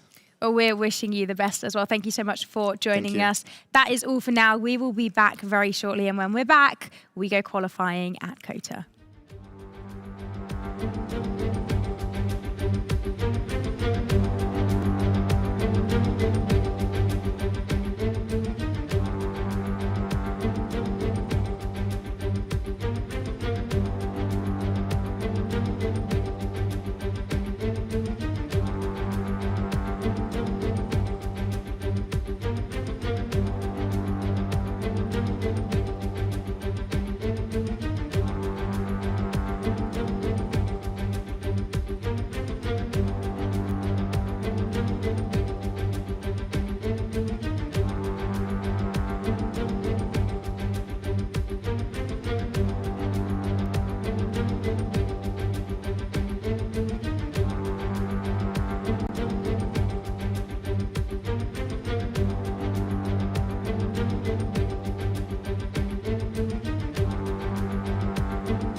welcome back to qualifying here on the final day of event 2. Qualifying is done and dusted at Zandvoort, and now we look ahead to qualifying in Austin. We are going to get straight into the interviews and bring you voices from around this studio and paddock with Claire Cottingham, who has already lined up someone. Claire, over to you. Yeah, alongside me is Bauke Tux, the team manager at Haas. Now, we've been speaking to your drivers the whole time. We haven't spoken to you yet. Welcome. Nice to see you. How are you feeling? Doing well. Genuinely, after the last session, I think couldn't be more ecstatic. Really happy for the boys that they finally put the point. I'll rephrase that. I'm really happy that Alfie's, after yesterday's result, has just turned it over again. And Ulash, unfortunately, not the dry conditions that we were hoping for, but really happy that at least he managed to getting some laps. So happy about that. Alfie starts third. I was about to say second, then third for the race in Zandvoort. Obviously qualifying for Austin coming up very shortly. How proud are you of what you've seen from Alfie so far? I don't think that's necessarily something we can describe in words. The bond within the team is amazing, especially with his dad as well. There is a very close relationship with each other, and he listens, he understands, and he performs. And there's nothing more I can ask for. We heard from Jason, of course, in the first day, and he was a very, very proud dad after the win, of course. Alfie was saying that he has found it such a roller coaster this weekend. And for a rookie, you've got to learn so much so quickly, haven't you? Yeah, definitely. Like ups and downs, that's you got to tackle them as you go. Let's talk about Ulash for a little bit. A tricky time, this event, hasn't he? He's had a hard, tough time. Well, personally, I do disagree with that. His pace was really good. He wasn't the right strategist. We managed everything that we could, especially at Austria. He done an amazing job. We couldn't be more happy. So, no, I don't think he's done anything bad so far.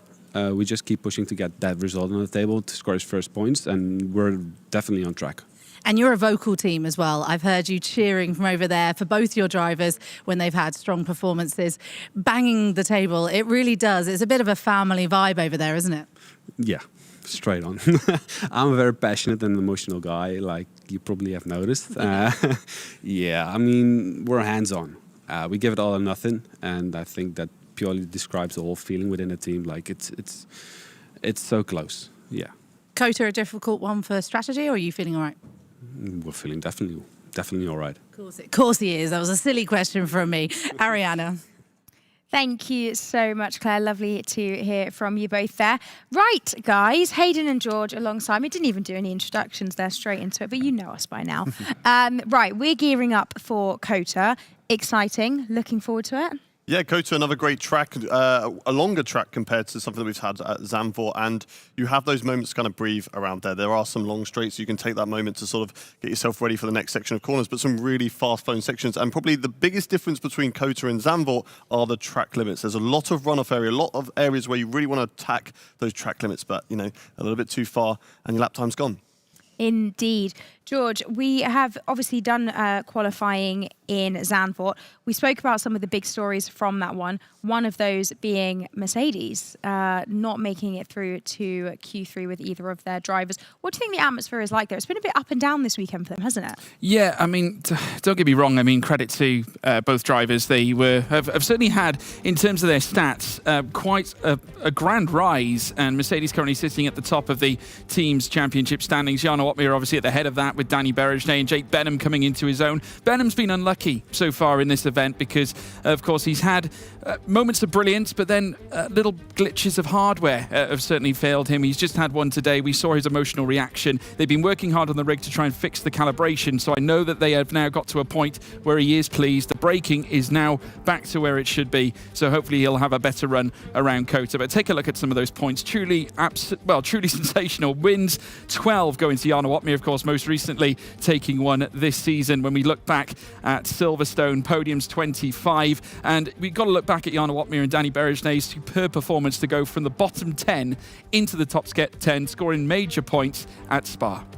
Absolutely, and I mean, whilst the result from qualifying early today isn't what they would have wanted, we have seen this weekend that they are fully capable of bouncing back actually to the top of the standings. Yes, certainly one of the strongest driver rosters that they've got out there for Mercedes. All three of those drivers, put them together, they've accumulated over 1,000 points in F1 sim races, which is incredible to see. And Jake Benham, I think he's had a really good performance in this event. I'm going to disagree with you. I think he's had a good performance in this event because last season he was kind of thrown into it last minute, replacing Danny Moreno, and not really, quite up to scratch there. Didn't have that preparation, kind of like we saw Will Lewis have yesterday.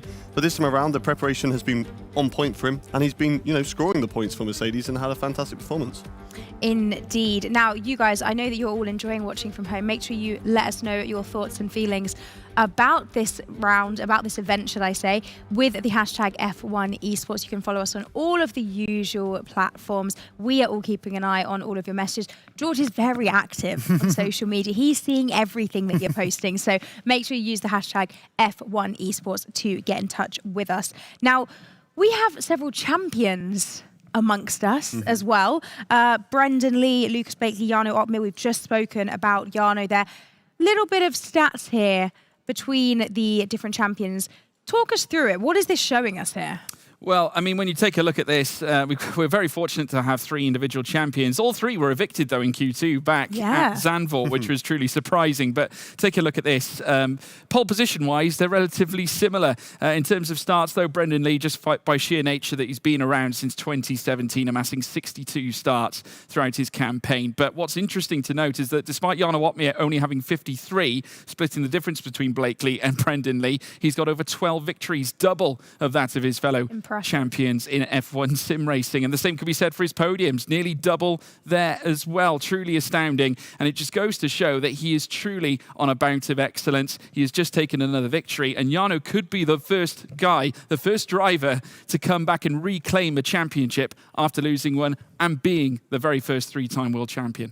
It really feels like he does have momentum behind him, doesn't it? That drive that we saw was absolutely phenomenal, and it feels like there's a real fire in his belly. I think that's the great thing about Jarno Opmeer is that qualifying isn't the most important session for him. It is all about the race, and of course that is where the points are scored. It doesn't matter, unless you're in pole position, you're not scoring any points, and it's only 1 point that you're going to be losing out on, so it doesn't feel as bad. But Jarno Opmeer always seems to get the strategy right. Whether that's a mix of him and the team or fully the team, they're doing amazingly back there, and I'm sure we're going to be seeing more of that. And Jarno Opmeer, further down in Zandvoort, we're going to hopefully try and see if he can be further up the field in Coates. It's a track that he prefers a lot more compared to Zandvoort, but even if he doesn't, we're going to be seeing him up at the front, I'm sure, fighting in the race. Yes, it waits to be seen. We also spoke there about Lucas Blakely from McLaren, and I believe that Claire has managed to get hold of one of the McLaren team to have a little chat with. Yeah, alongside me, team manager Joel Chapman. We were just chatting there that actually Lucas jumping 3 places for Zandvoort is a real advantage for you guys. Yeah, it's massive for our race. Again, that means we have 2 drivers starting in top 10 positions, which is a huge point scoring opportunity for us. Also, having drivers close together is always beneficial because the 2 can work together. It just provides a great opportunity for both drivers to move forward in the race. Zandvoort's a tricky one, so we'll see what they can do. And Lucas yesterday, so very close to getting his first win of the season. What did you kind of have to speak to him about afterwards? Like, it's coming. What was the pep talk like? Yeah, I mean, that race for Lucas was, continued confirmation that he has what he needs to go and compete for championships from a pace perspective. The pace is there. Just need a few things to go his way during the race, and Barry just ran an absolutely perfect race and managed it exceptionally. And Lucas knows that and knows that on another day it would have been a victory. Some really impressive driving, though, from the reigning champion. He is fighting tooth and nail to get that win, isn't he? Yes, I mean, everyone on this grid is hungry, but the hunger of Lucas Blakely is like nothing I've ever seen. He works so incredibly hard. We have to kind of manage him and to tell him to, not work as hard as he would like to, because otherwise he would just be on the rig forever and ever. So, I mean, if there's anyone that's going to find what he needs to continue to defend his championship, it'll be Lucas Blakely. New driver as well, alongside Lucas today. Hasn't raced at all this weekend. How's he been doing, Danny? Yeah, Danny's been great. It's the advantage we have as a team of having 3 strong drivers. This is a busy event, 6 races across a very short period of time, so it's super beneficial as a team to be able to rotate through your team. It's meant Danny's been allowed to focus on the 2 circuits that he's doing today. And you saw in that first session, hasn't raced for a little while and delivered a fantastic Q3 during qualifying. So yeah, he's in a great place and shows that he got straight back into it after having some time out from racing. Yeah, it's incredible how they can just, their memory as soon as they step back into the rig. We're heading to COTA, Austin next. How do you think that the McLaren's going to fare around there with your drivers at the wheel? Yeah, COTA's a circuit both drivers like, so hoping for a strong performance. We'll see. The grid is so incredibly tight, and I know a few other teams do enjoy COTA. So yeah, hoping for a strong Q2, Q3 qualifying to put us into a good position for the race. COTA's a race where you can overtake as well. So yeah, qualifying is of course important, but you know, the points are scored in the race, especially in COTA. So hoping for a strong result. A track that your drivers both feel confident about. Do you think there's a pole position here? We'll see. We've won championships in the past, not achieving pole positions. Our philosophy is always get drivers into Q3 and then deliver in the race. So it's always, you know, risky pushing for pole positions because there's a chance you might invalidate. So our drivers sometimes know that, and they know that they just need to be in top 5 positions to score points in the race and win races. You saw Lucas, he started 6th and moved up to P2 around Spa. So he knows how to move forward. He knows that he doesn't need pole positions to go and win races, and he manages that through qualifying, often choosing not to push at the absolute limit to ensure he gets a clean lap, puts himself in the right place for the race to then go and score points. Anything can happen in sim racing. Joel, thank you so much. Good luck for qualifying. Ariana. Thank you so much. Lovely to hear from the McLaren Shadow team there. Right, it's a few minutes, less than a few minutes until we get underway qualifying at COTA. I am very excited. I think this is my time to leave you to do what you do best, and I will go and crawl over there and watch and listen. Guys, get ready. We are about to go qualifying at COTA. Superstar, as always, Ariana, thank you so much. Welcome, everybody, to the Circuit of the Americas, home of the United States Grand Prix.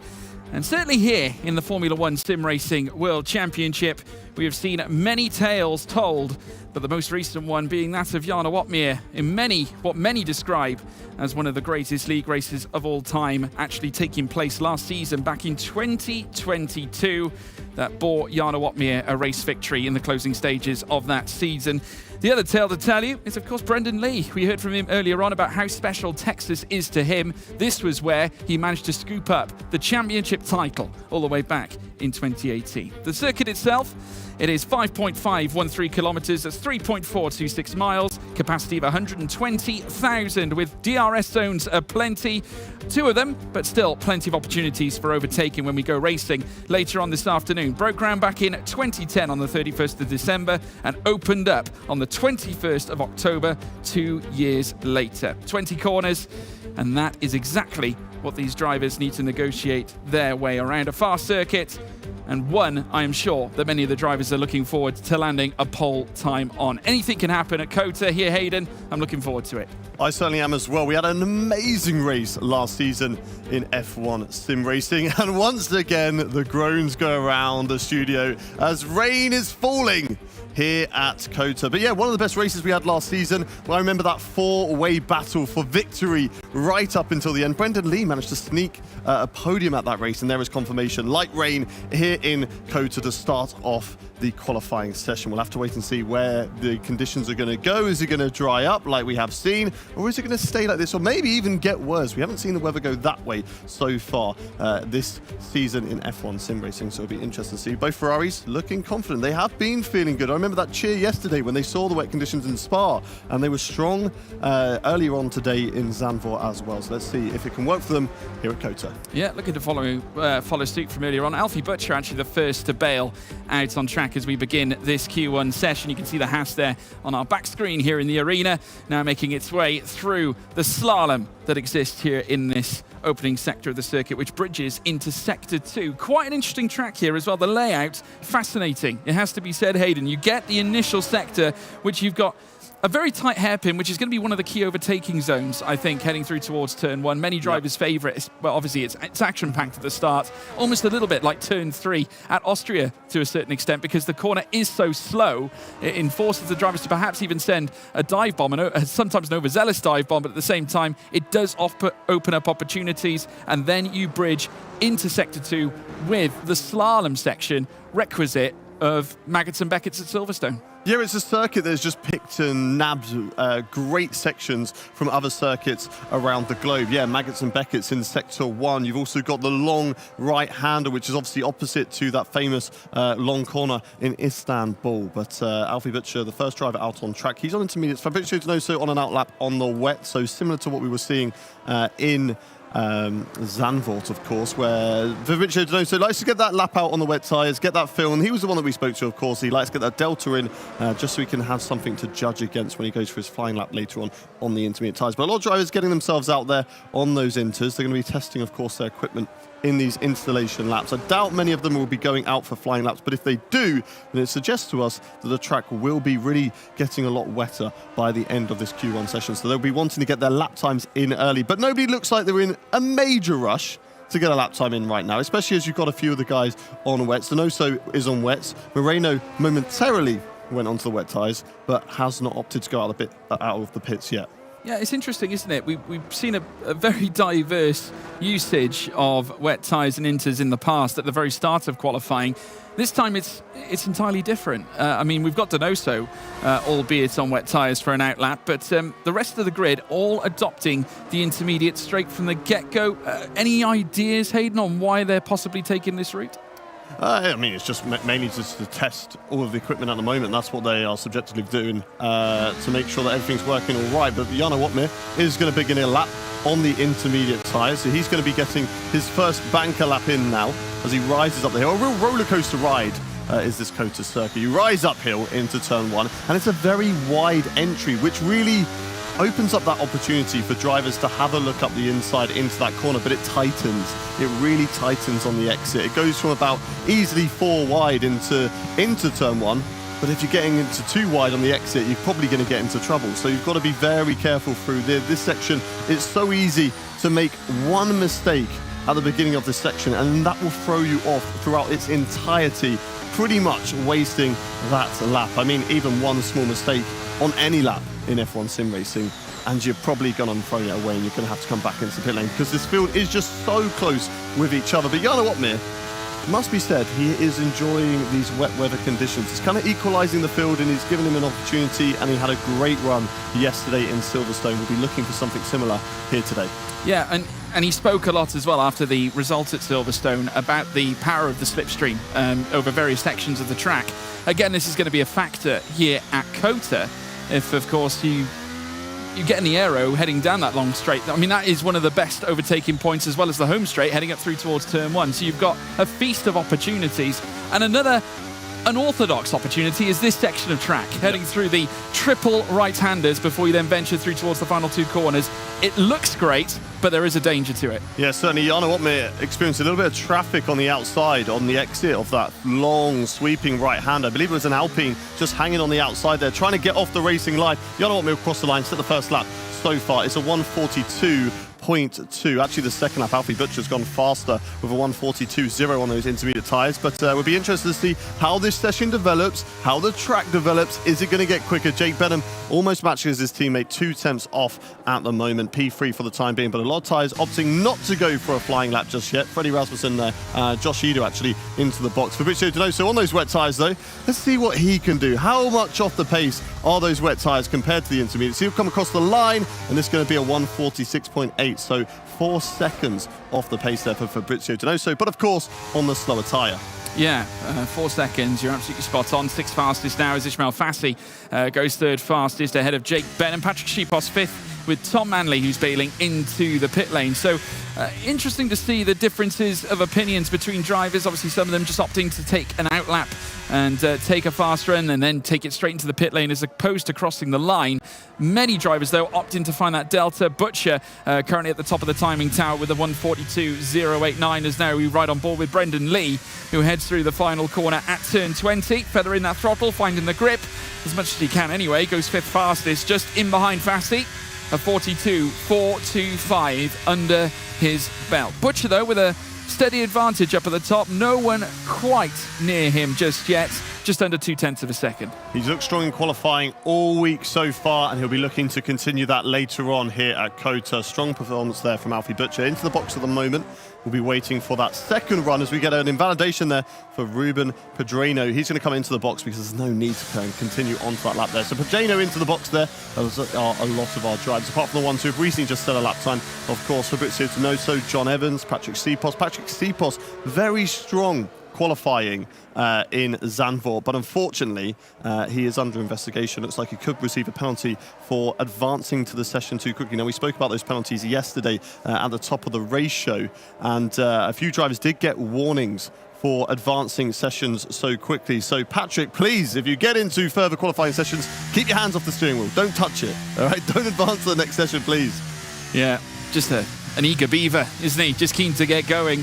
And he'll be looking for that same pace here at COTA, but naturally a vastly different circuit than what we saw at Zandvoort. But Patrick Sipos flying the flag for Alpine here in this event too. And going to try and kick things off here in Q1 in the most positive way possible. Brendan Lee back on familiar turf. He's up into 5th fastest for now. Obviously, we won't see necessarily the best times until later on, and there's still a high degree, a higher level of names that have yet to cross the line just yet, including the 2 Ferraris that took a front row lockout back at Zandvoort, and I'm sure they'd love to do it again here this time at COTA. But still, we've got the small matter of the elimination end of the scale going through Q1 and Q2. Bottom 5, as you can see at the bottom, made up of Ulas Yildirim, Ruben Pedreño, Lucas Blakely, Josh Ido and Joni Tormela. However, there are still loads of drivers that have yet to set times. Only the top 9 have registered times so far. Of course, remember Fabrizio Donoso, despite being on Inters right now, setting his initial time on the wet tyres. As now we see Butcher, Otmere and Benham head out on track again for yet another run. Yeah, only a couple of drivers still left in the pit lane now, but we've got a couple of clusters of cars. So we've got the leaders who are going to be setting their first few laps. You've got Freddie Rasmussen, we've got the Red Bull there as well of Josh Ido, another car right behind them. Then you've got the 2 McLarens a little bit further back, a Ferrari of Barry Borman as well. And then the further pack that are currently going through Sector 1. So everybody trying to space out as much as possible midway through this Q1 session. These are going to be where we really get our first flying lap times in the intermediate conditions and kind of judge where everybody is on pace at the moment in this session. Freddie Rasmussen just building up those tyre temperatures as he gets himself through the long sweeping right-hander here at COTA into the penultimate corner. Very difficult corner, this one. It drops away from you and the apex is very blind. You have to be full commitment through there as well and have to get it absolutely spot on. But let's ride on board with Mr. Consistency. The bridesmaid, never the bride. Can he put it on pole today? We'll find out later. But let's get on board for Q1 as we get on towards this roller coaster ride of COTA. Heading up the hill into the first corner. Look out for the light box on the right-hand side, onto the brakes,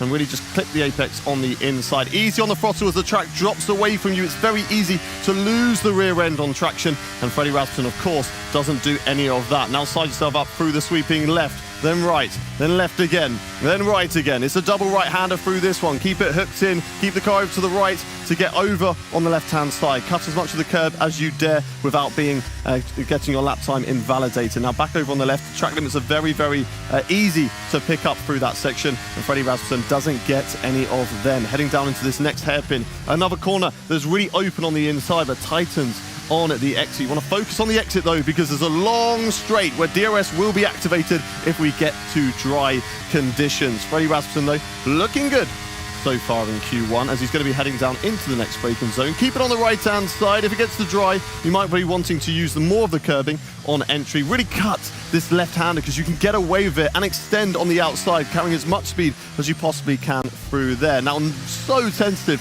through this section in the wet because the car can just step away from you so easily, and it can easily lock up and drag you out wide, but Freddie Rasmussen is keeping it nice and tidy as he ends his first lap here in Q1.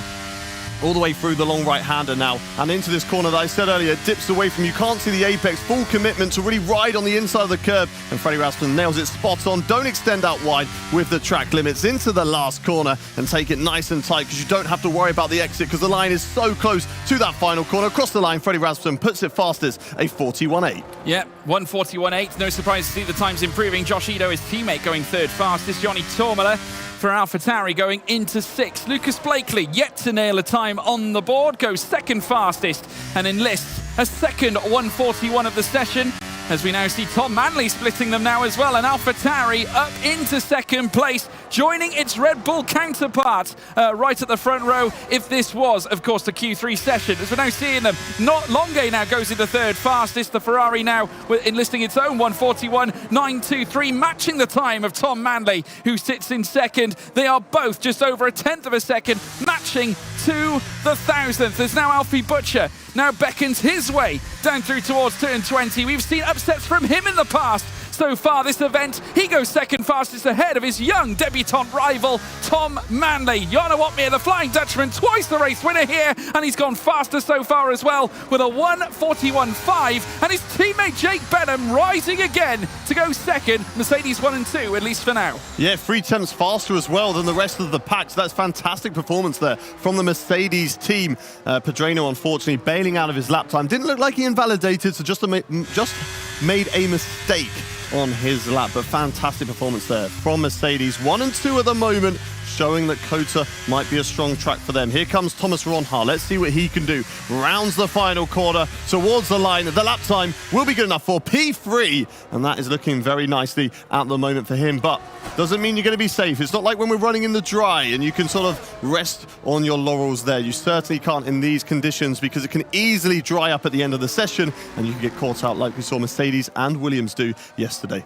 Yeah, Aston Martin also having their own trials and tribulations through the course of the event and since the start of the season, because of course Alpine too also having their own trials and tribulations. But John Evans just moving up to 10th fastest here. 4 minutes and 58 to go as we now see Jarno Opmeer making his way through the final sector on his cool-down run, and he'll come into the pit for one last lap later on, which will decide who will enter Q2. Currently Alpine at the bottom of the order. Ruben Pedreño still yet to enlist a lap. He's the only driver still yet to do so. Patrick Schiepaus down in 19th place will need to improve in order to find his way into Q2, but anything can happen coming to the bitter end in qualifying. Fabrizio Donoso, of course, we saw him enlist a run on the wet tyres at the very start. His intermediate time has placed the Aston Martin in the top 5. Stop the count. Aston Martin in P's 5 and P10 with John Evans. They'd love that in Q3. They certainly would. They have picked up points so far this season, but it's only really been one apiece for both Fabrizio Donoso and Simon Weigang, so not the points that they would really want in this championship. And if Alpine score highly, then they can easily leapfrog the Aston Martin team. John Evans, though, still out on track at the moment. P10, a 42 flat for John Evans, which is always easy on the eye. He's currently going through the final corner at the moment as we've got all the drivers peeling into the pit lane to end their qualifying laps and, of course, get ready for the shootout to get themselves into Q2, because they don't want to mistime it. We've seen it yesterday. I think they've learned their lessons. They need to be very careful about when they get out on track. There's 3.5 minutes remaining, plenty of time. The latest you're probably going to want to get out in this session is about at the 2-minute 13 mark. Any later than that, and you're going to be running that risk of not being out. What are you pointing at, George? Jarno Opmeer has put soft tyres on the car. That's interesting. Now, whether that's a mistake, we'll have to wait and see. He's just testing, he's just flicking through his MFD and his on-screen display to kind of like see whether, because you always get that delta time. It will tell you the sort of difference between the tyres that you currently have selected and another set of tyres that you're going to be selecting as well. But a lot of the drivers, yeah, they're all going out on softs. They're going to give it a go, and we're going to get some really slippery conditions at the end of this session, but it's all going to change. That's interesting. And you could just see there a lot of murmuring, should we say, with the engineers and team managers that are just behind. I mean, Opmeer and Benham and Ronhaar still yet to leave the pit, so it's not a foregone conclusion just yet. We just need to wait and see what they decide to do. This 2 minutes and 30. He's on an outlap. He's on an outlap. Soft tyres for Jarno Opmeer here in the closing stages of Q1. Now, is it a smart move? is by far a risky move because I still see a lot of standing water, Hayden. Certainly is out there, but he'll be looking at that It's drying on-screen up by the looks of display, it. and it is drying up. It is going to be going towards overcasty conditions very, very shortly. But he would have been looking at his screen in the pit lane. He'll be judging between intermediates and softs, and he'll be watching that delta time just flicker down and get closer and closer. And it will be at some point on this lap, it could be that the softs are better, but we're only going to find out at the end of this qualifying session who's got it right, who has got it wrong. It could be a huge risk for both Mercedes and Thomas Ronhaar, or they could have absolutely smashed it and it's an easy route into Q2. But one thing I would say is they're going on soft tyres now, which means they're using this set of soft tyres. So those who also get through into Q2 on the intermediate tyres, they're going to have the advantage of having fresher softs for that session. Yeah, obviously, if it does turn out that the softs are optimal here at this point, you can just see there, Jarno just wants to slow things down. He can't afford to jump the gun too early because, of course, he needs to make sure that he's got dry conditions. Well, he wants to be the last driver. He has to be. And Benham's exactly the same, and as is Thomas Ronhaar. They've got to go from the back. But the other complicated matter is that with all that traffic up at the front, and look at this, with all the traffic up at the front, how are they going to peel through this lot? Yeah, certainly. We're going to have to wait and see. They just want to let those guys on the intermediate tyres get in front of them as soon as possible, but they want to make sure they also don't miss the start-finish line, so they can't get that lap time in, because the track conditions are definitely improving. These laps are all going to be improving on this one, so if they don't get a lap in, that will be their qualifying session done. Right at the back of the field, it looks like we've got a Haas driver on the track map there. No, it's actually a Mercedes driver, which I believe must be Jake Benham, because Jarno Opmeer is definitely in the pack at the moment. He's right in the middle of this. And if the soft tyres, like you say, aren't the best tyres to be on right now, then that's going to allow all the intermediate tyres to really get caught up with them, and there may be a bit of racing going out on track. So they need to be Thomas Ronhaar, Jake Benham, and Jarno Opmeer right at the back. But look how close they are. With not too much left on the clock. 20 seconds left to get all of these drivers across the line. I think there's going to be people that aren't going to make it. We're down to 15, 14, 13. It's only 10 seconds remaining to get all the drivers across the line. We're watching Barry Borman. Are they all going to make it? The clock is ticking down. 5 seconds left, and the last driver has just about got there. So we are going to get all of our qualifying laps in at the end of this session. Has the soft tyre gamble worked out for the Mercedes and Thomas Ronhaar? Only time will tell. First up, though, it's going to be Barry Borman. Let's see what he can do. He is flying at the moment. It's a 7/10 improvement on his previous lap time, and that, of course, is because the track conditions are getting so much drier out there that it's allowing the times to tumble. Let's see if Barry, though, can put himself into Q2. 1 second improvement at the moment as he takes a breather down the long DRS straight, down the back straight to get into this tricky, very sketchy. There's not a lot of grip here in this sector 3, as he's going to really ride the inside curb and also get it out on the exit as well. Barry Borman flying. He goes purple in sector 2 for the time being, but I'm sure somebody behind him could certainly beat that. He's at a bit of a disadvantage being the leader of this pack, although there is one driver in front of him at the moment. But Barry Borman flying 2 second improvement. Is he going to make it into Q2? We'll have to wait and see now. It's Patrick Sheepost who is going to come across the line ahead of Barry Brumand at this point. Obviously, the Ferrari looking to try and chase a similar result that they saw back at Zandvoort. Alpine also looking for the same, and Sheepost does go fastest with a 1:39. Can Barry join him? He'll do more than that. He'll beat him. Here comes Blakely. He goes fastest at this point now, and they'll continue to do this. Donoso in 4th place as well. Alvaro Caraton also crossing the line. Pedreño, Manley, Longue, they're all flying up through the field as Alfie Butcher lays down the hammer in Q1. Freddie Rasmussen into 2nd place. Brendan Lee, Thomas Ronhaar has set a soft tyre time. We've lost Benham. Jake Benham out of the session. The soft tyre gamble did not work, but it worked for Jarno Opmeer, I think. It certainly did. I think Jake Benham was just a little bit too early. He set his time between the middle of the rest of those intermediate driver runners, and I think he either got caught up in the traffic there, or it was just a little bit too early for him on those tyres. Jarno Opmeer, though, absolutely smashed it. Up in a P3, he is through. Thomas Ronhaar scraping through as well in P13, but unfortunately there for Jake Benham will join. Yoni Tormala, Ishmael Fassi also out. Ulas, John Evans, and Danny Moreno back in the McLaren out here in Q1. Q1. So that's a disappointment there for those guys. But strong, though, for the Alpine drivers of Ruben Pedreno and also Patrick Sipos to get through into Q2 once again. Strong performance from those guys, George. Yeah, truly risky business towards the end of that, wasn't there? I mean, the thing is, on one level, you had Sipos who was chasing the damp conditions up at the front. You had Jarno trying to avoid them right at the back. But I mean, again, it was a huge gamble to jump onto the softs because it wasn't just the conditions you had to battle against, it was actual track configuration with where the drivers were positioned out on track. They were obviously going to be hindered by the sea of intermediates. We had almost a multi-story car park that needed to be built in that final sector when they were all bunching up for clean air. Sipos, of course, finding that clean air, and it's granted in P7. These are our eliminations. Of course, Ulash Gilderim, Ismail Fassi, Yoni Tormala, Jake Benham, Danny Moreno. Moreno, bit of a surprise off the back of the last session, was very good back at Zandvoort. Another loss, of course, Jake Benham. It hasn't gone to plan at this time around. Ismail Fassi, another shock. Yeah, I think for Danny Moreno, didn't quite get the lap time in because look at that, 3 seconds off the pace to the rest of the drivers. Must have made a mistake. Jake Benham, sadly, in P19, and I believe Claire is speaking to him now.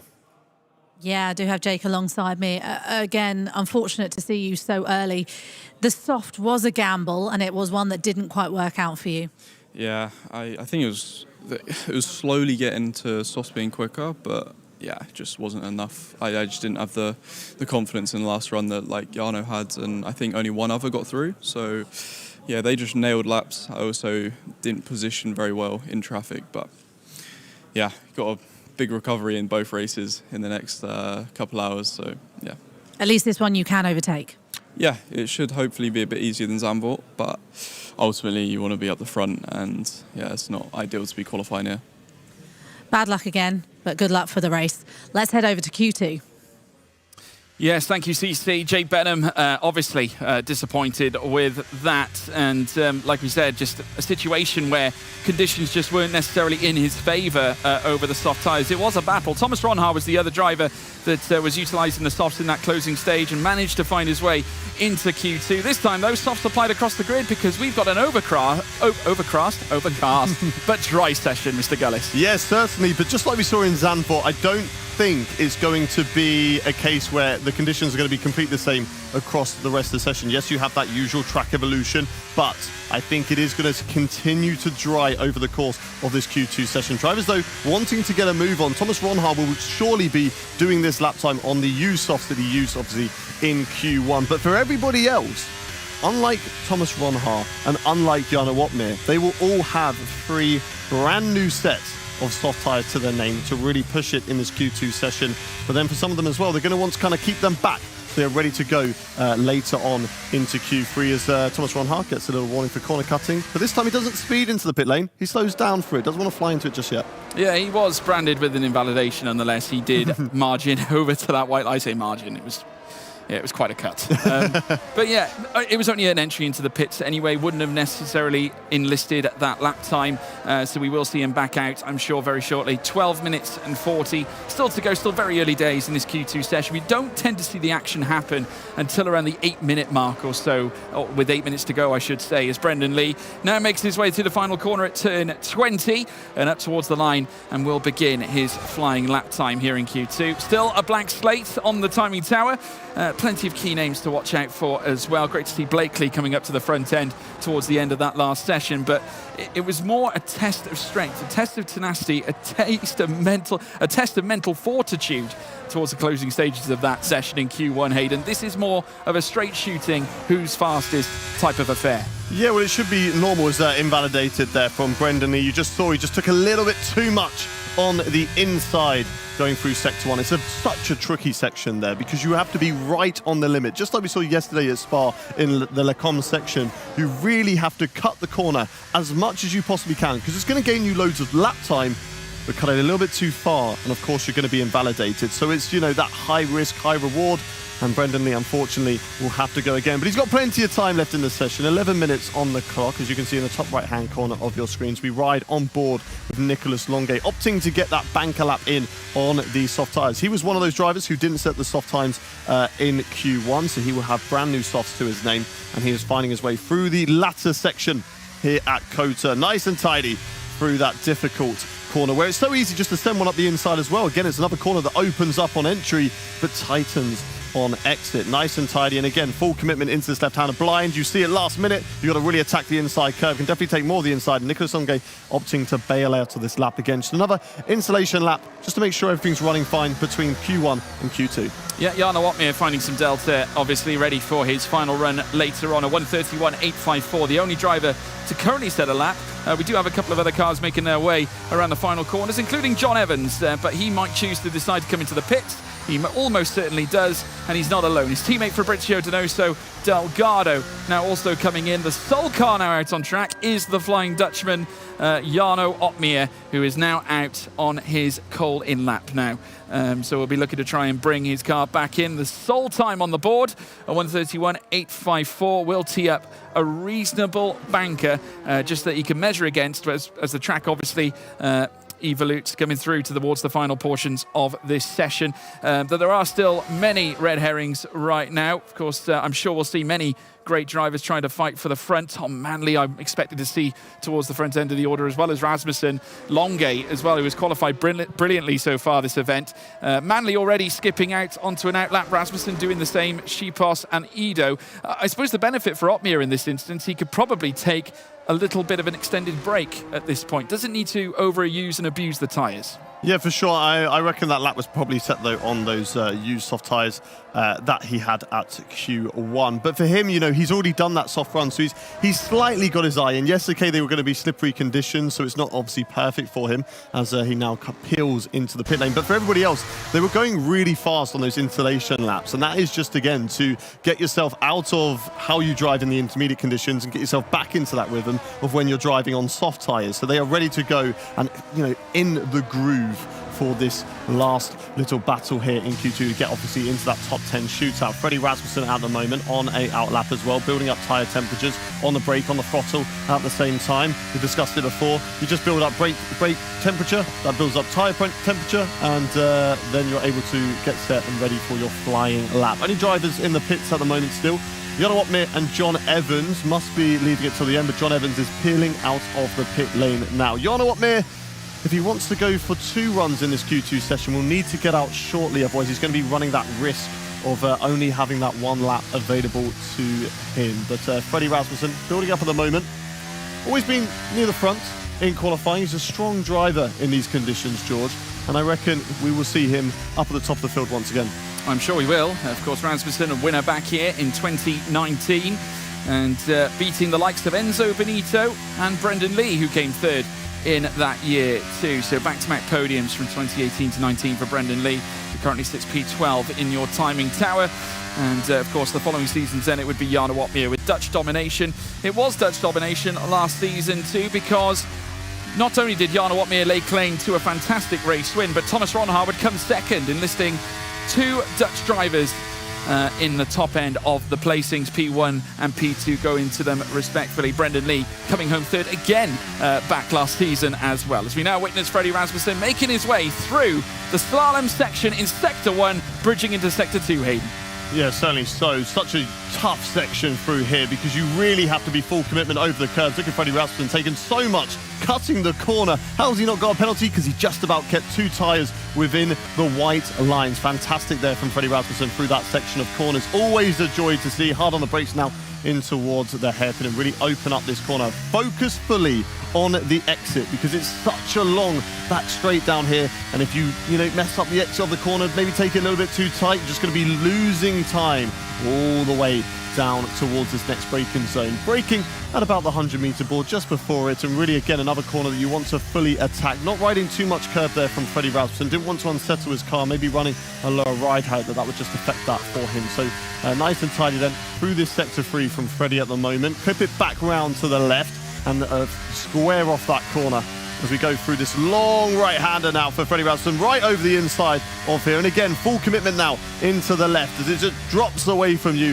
rides the curve slightly on the inside, uses a lot of it on the outside, and again, full commitment over the last corner. Don't worry too much about the exit. It's all about the entry. Gain as much time as possible, and it puts them fastest, a 31.2. Yeah, blistering lap as well. Has gone faster, beyond 0.3 of a second than Tom Manley, but his teammate Josh Ido beating Freddie Rasmussen to the punch up at the head of the leaderboard. Alfie Butcher goes into 2nd place with a 1:31.217. Mere hundredths between he and Freddie Rasmussen as Nicholas Longe comes out of turn 20 down the long straight. P5 for him. Brendan Lee, like we said, time and time again, former race winner, one of his finest hours as well back in 2018, taking the championship on that occasion. Revisits here at COTA, taking P2 in the Q2 timing tower once again as Lucas Blakely looks to try and join in coming out of the final corner. 6th fastest for the McLaren. Barry Brumand going to the top now and looking to bounce back once again after the successes at Zandvoort, bouncing on further here at COTA. Of course, he'll need to do it in Q3 to register it on pole position. John Evans in 8th fastest ahead of Thomas Ronhoff for now, but we've still got more cars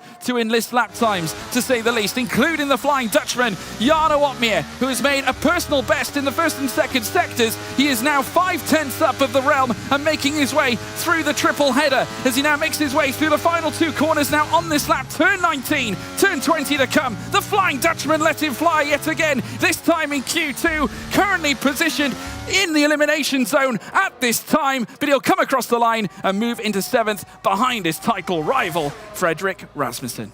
Not going to be safety though, 2/10 off the pace of Barry Burman. Barry, very strong lap here at COTA. Nicholas Longe just got it wrong in the final corner. I was watching the tyres as he went through there and he just had to correct the car. I saw the car look like it was turning right to get that correction, maybe just, oversteered into the final corner, and unfortunately the time dropped away from him, so he'll definitely have to go again in Q2. But yeah, Jarno Opmeer definitely going to get 2 laps in. He's now probably the furthest away from the rest of the pack. All the pack now peeling into the pit lane at the moment. Jarno Opmeer still just exiting Sector 1, getting into Sector 2 right now. But there's plenty of time on the clock. 4 minutes still remaining. So I'm sure Jarno Opmeer will get back into the pit lane and ready for one final run here in Q2. But Barry has been in really fine form. Obviously, the win yesterday in Spa has certainly helped him. Right on the front row in Zandvoort. And again, looking good here in COTA. So Ferrari, whilst they haven't had the best last couple of days in terms of races, maybe potentially rising back up and fighting for this Constructors' Championship. Well, we saw what one great day could do for Mercedes. I mean, they hurtled up to P1 in the Team's Championship. I mean, could one perfect day for Ferrari? Barry Brumand, of course, currently sat at the very top. Nicholas Longe, though, currently sat in 11th, but we still got the final runs to come. I mean, the fact that they're starting on the front row at Zandvoort with the lockout, they could do the same here at COTA, Hayden, putting him in prime position in the Pound States for a potential back-to-back double victory of sorts, maybe even back-to-back double podiums. I mean, that could elevate them right to the top of the standings. Yeah, it could absolutely smash it for them, because you look at the other sort of teams and, apart from Mercedes yesterday in Silverstone, we haven't necessarily seen 2 drivers running up at the front. We thought, Mercedes, very strong 3-driver roster. Ferrari opting for no changes between the 2 drivers that they have, but it's a very strong driver pairing. If they can continue that consistency in back-to-back races to end off day 3 here in event 2, then I'm sure they're going to be going into the final event right up at the front and maybe even leading the Constructors' Championship. So Ferrari looking very strong, but they're going to need Nicholas Longe just to sort out that final corner. I think he was on a very good lap at that point, but it was just the last turn, a little bit of oversteer, corrected it, and unfortunately the time dropped away from him there. So looking at who's in the drop zone at the moment, Nicholas Longe, Tom Mannies, there's the Ferrari engineers, just looking over what they're going to be doing in this final end to the session. Not really too much they can do now. It's all up to the drivers. They've timed out when they're going to go out of the pit lane. They're now out on track, and it's up to those drivers now to set their lap time. They might have a little bit of a discussion just to make sure they're seated in the right position in terms of where the pack is. Don't want to be caught up behind a driver and be a little bit too close for them. But also, don't want to be too far away from people either, that you've got so many people right on your tail that there's distractions in your mirrors, George.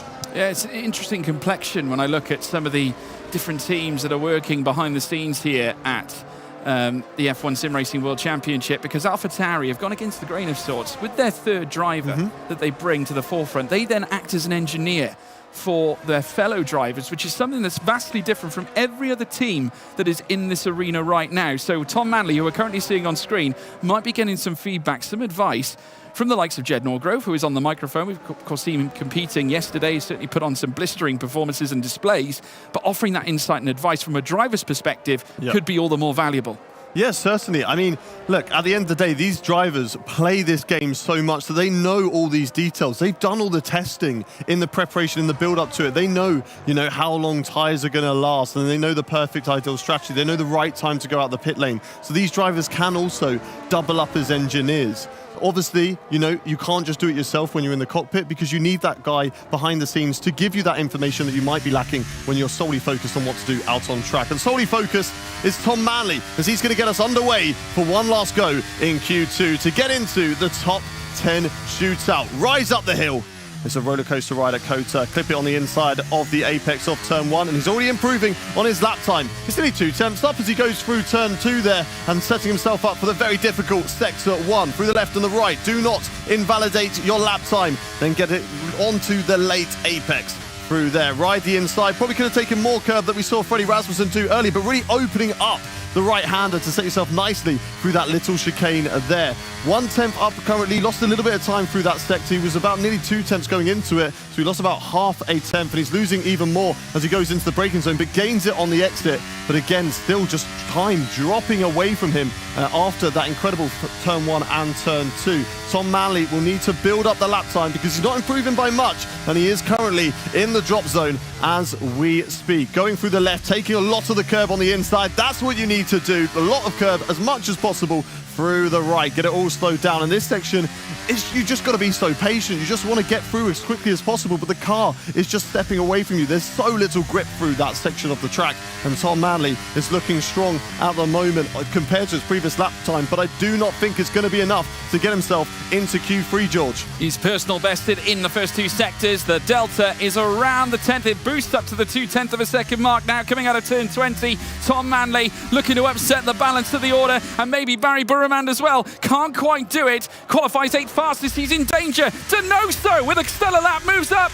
to second place in the order. Thomas Ronha up to 4th fastest. Manley on the bubble. He's out now as well. John Evans moves up into the top 10. Here comes Nicholas Longe in 13th place for now. Surely he must descend. The Prancing Horse, no! He's out of qualifying. Drama at Ferrari. The team from Maranello can't replicate the success from Zandvoort, and more cars losing it. Both Alpines are out. Rasmussen goes second. Burman goes faster again. A 1:39.40. Josh Ito to come. So is Alvaro Caraton. Up towards the line. Caraton 8th fastest. Lucas Blakely, reigning champion, goes third. An impeccable qualifying. Brendan Lee jumps his teammate into 7th place. The Flying Dutchman for one final last chance to break into the top 10. Has he done it? Has he done it? Yes, he has. Second fastest for Jarno Opmeer. Barry Bormand with a disappointed look on his face. He's the fastest driver in Q2, but upset that his teammate will not be able to start further up with him on the grid. Nicholas Longe sadly down in 13th position at the moment. Those are the standings at the end of that Q2 session. Barry Bormand fastest, Jarno Opmeer in second, Freddie Rasmussen third, but looking further down the field, John Evans knocked out there. Tom Manley as well, Nicholas Longe and Patrick Schipos. And then in 15th position, Ruben Pedreno. Unfortunately there for the Alpines. They look strong in Q1, getting themselves into Q2, but unfortunately business as usual there for them out in Q2 and sadly not into the top 10. George, that was a fantastic qualifying session there. Jarno Opmeer just sneaking through in the last minute, but sadly for those guys like Tom Manley, he looks strong, but sadly, you know, the start of that lap just kind of fell away from him. And of course, Nicholas Longe, who got knocked out. And I believe Claire is speaking with Nicholas now. Yeah, alongside me, Nicholas. Now, we've gone from such celebrations to, unfortunately, here you are. I'm sorry to see you. What just happened out there? It's just a very difficult track to put a lap together. It's very stressful because it's very also easy to invalidate here, and also with the rain didn't really help because you have to go from the wet driving to dry driving, and you have to also, you know, get used to it again. But yeah, I just didn't put a good lap together. I mean, I thought I was gonna maybe be through, but I guess everyone did a better lap than me. I just didn't push enough, and it is what it is. It happens to everyone. Happened to me now, but I feel pretty confident in the race. I have a pretty good race pace there, so I think I can make up some positions. It's one of those things, isn't it? It's actually one of the better ones to start maybe outside the top 10 because it's such a good race to overtake. Yeah, there's many places to overtake here, especially with the strategies as well. The tires make a big difference here. Many hairpins where you can just send one down the inside, so everything's possible.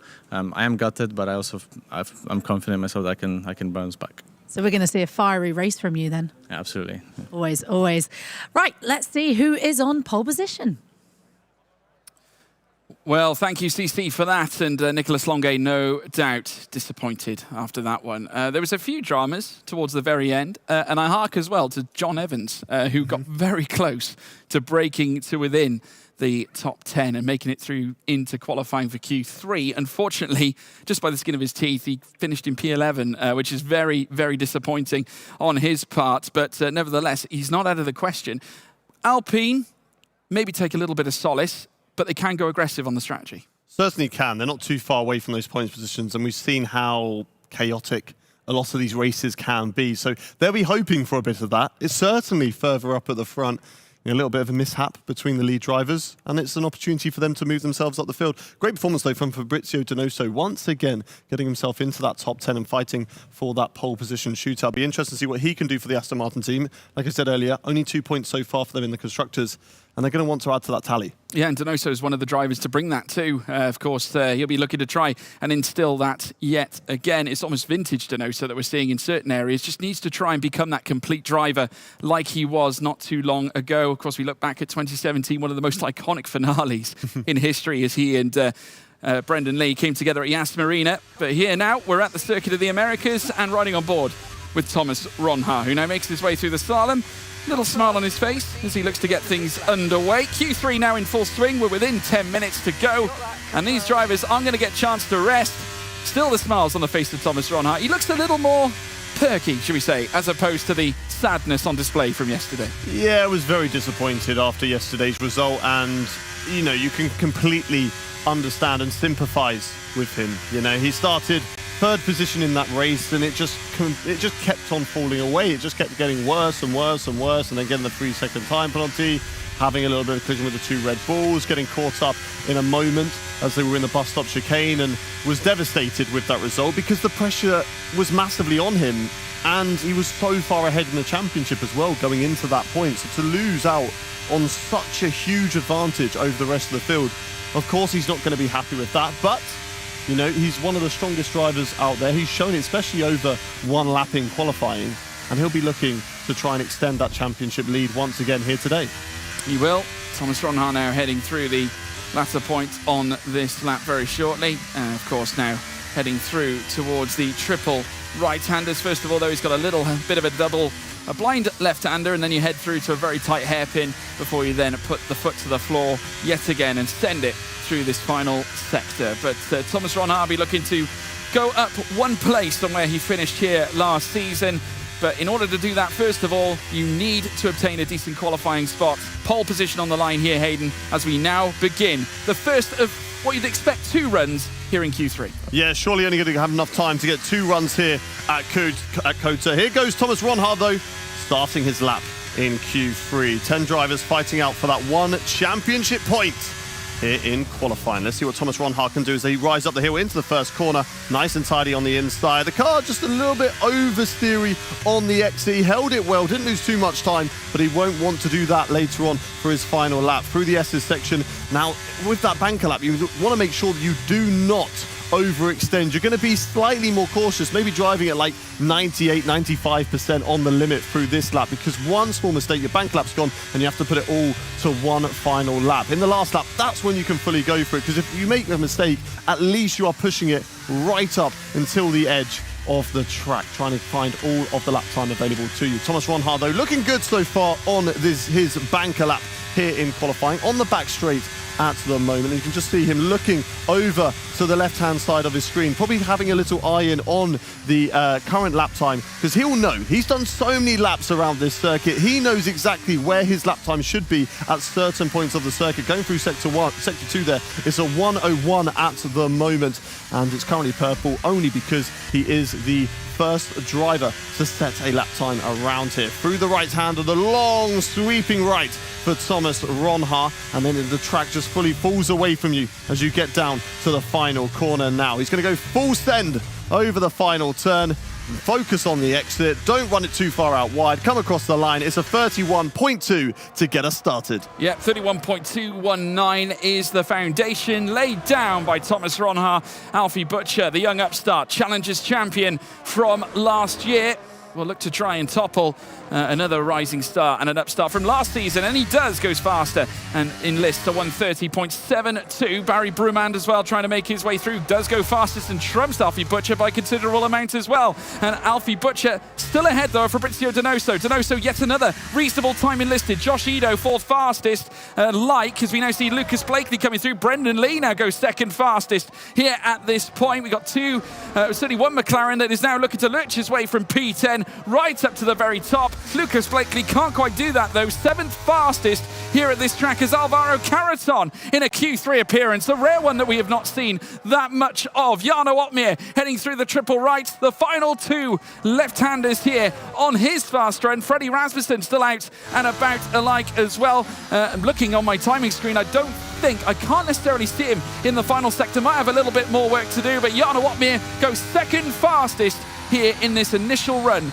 in Q3. Barry Brumand laying down the gauntlet so far in Q3, about 2/10 faster at the moment compared to Jarno Otmir in Q3 in this session at the moment. 30.9 there from Jarno Otmir. I believe Barry Brumand was in the 30.7, so strong lap there from the Ferrari driver, and yes, he is. About just over 1/10 of a second difference between those guys, and probably one of the most spread out Q3s we have seen so far. Looking at about 5/10 between the leader of Barry Brumand and, of course, Lucas Blakely in P9. Freddie Rasmussen yet to set a lap time. He is out on track, so either he's in that mid-pack or he's invalidated out there, which I believe he has. Yes, Freddie Rasmussen invalidated in Sector 2, so his lap will not count, and he will have to get back into the pits and go for one last dance at the latter stage of Q3. But strong performance there from Brendan Lee. Put himself up into P3 at the moment. Yeah, and it seems to be the case that former winners are coming back to roost at COTA.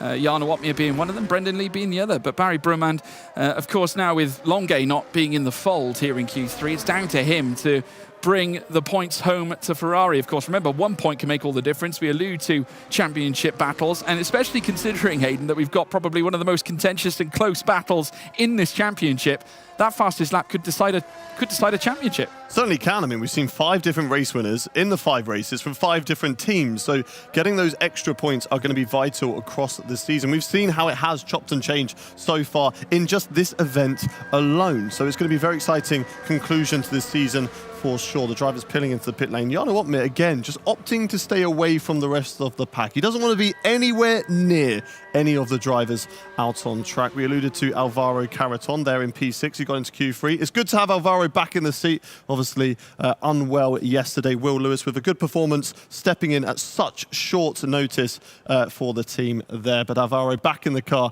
We'll be excited to see what he can do. Yeah, Alvaro Caraton, incidentally, looking back at him, a phenomenal achievement to be here in Q3 after he was unwell yesterday, coming back in place of Will Lewis, who came in majorly underprepared. I mean, we spoke about how it was almost a baptism of fire for the young man. You can't really base that performance on what he could offer the team going forward into the future. Of course, a young driver that could yet be a full-blown talent. But Alvaro Caraton, no stranger to pole positions. He's enlisted 2 in his career, and his first podium was back in 2018 at Marina Bay at Singapore, and debuted for Williams back in 2018. One of their longest reigning servants at that organisation, and now looking to perhaps bounce back in the best possible way. They need points. Of course, they're in that midfield teams fight. Of course, currently fighting with McLaren, incidentally, in the team standings at this stage. 2 good British constructors going at it here in the championship.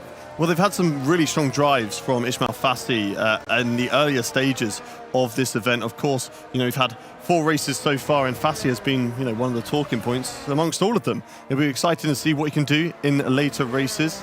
He's further down the grid, as we have seen him per usual, but we know he is one of the aggressive drivers in the field, and will certainly be able to pull off some fantastic manoeuvres to work his way forward up the grid as the drivers are getting set for one last run in Q3 here. Barry is going to be leading the way once again. He's currently fastest, 1/10 clear of Jarno Otmir. Can he stay there? We'll soon find out.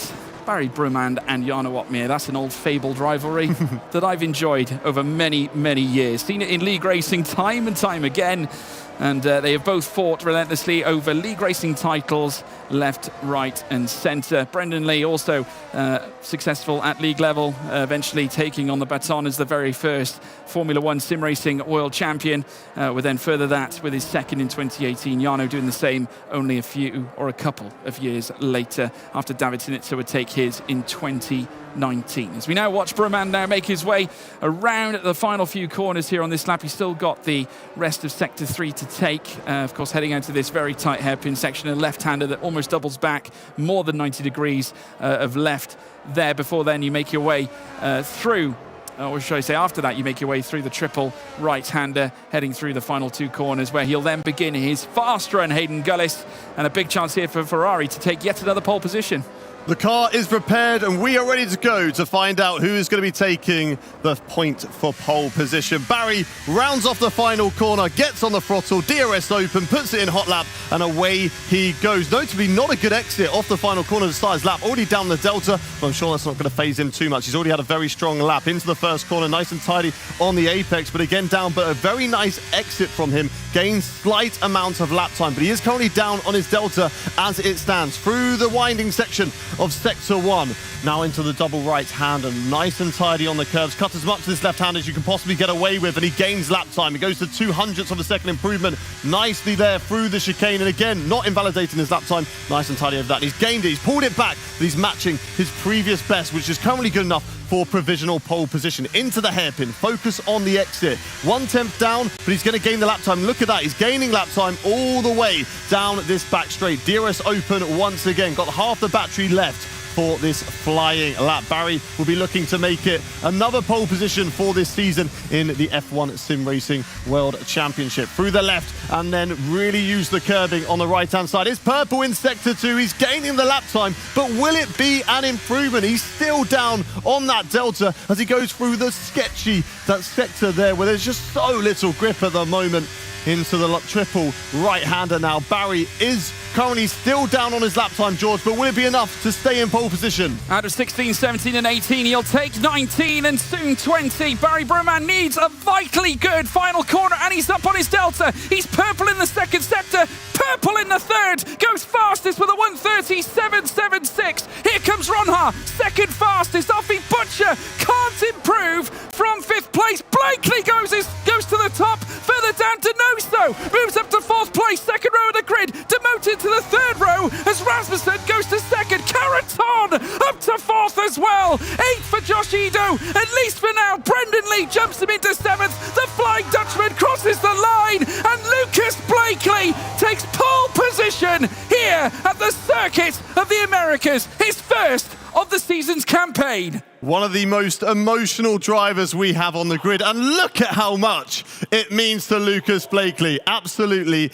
ecstatic with that result there. A fantastic lap around Kota. It looks so good from Barry Brumand because he was barely able to improve on his lap time until the final corner, but somehow Lucas found those valuable hundredths of a second to pip Barry to the line. Once again, Barry, 2 qualifying sessions in a row. It's P2 for him. He misses out on that extra point twice here, but he is starting on the front row. You can see the disappointment on his face because he looked very, very strong in qualifying, but you know that he was up there. 12 thousandths of a second is what separated both him and, no, it was actually Freddie Rasmussen in P2. So Freddie Rasmussen, 12 thousandths of a second separating him and Lucas Blakely, with Barry Brumand in P3, 27,000. Look how close it is, even down to the top 5.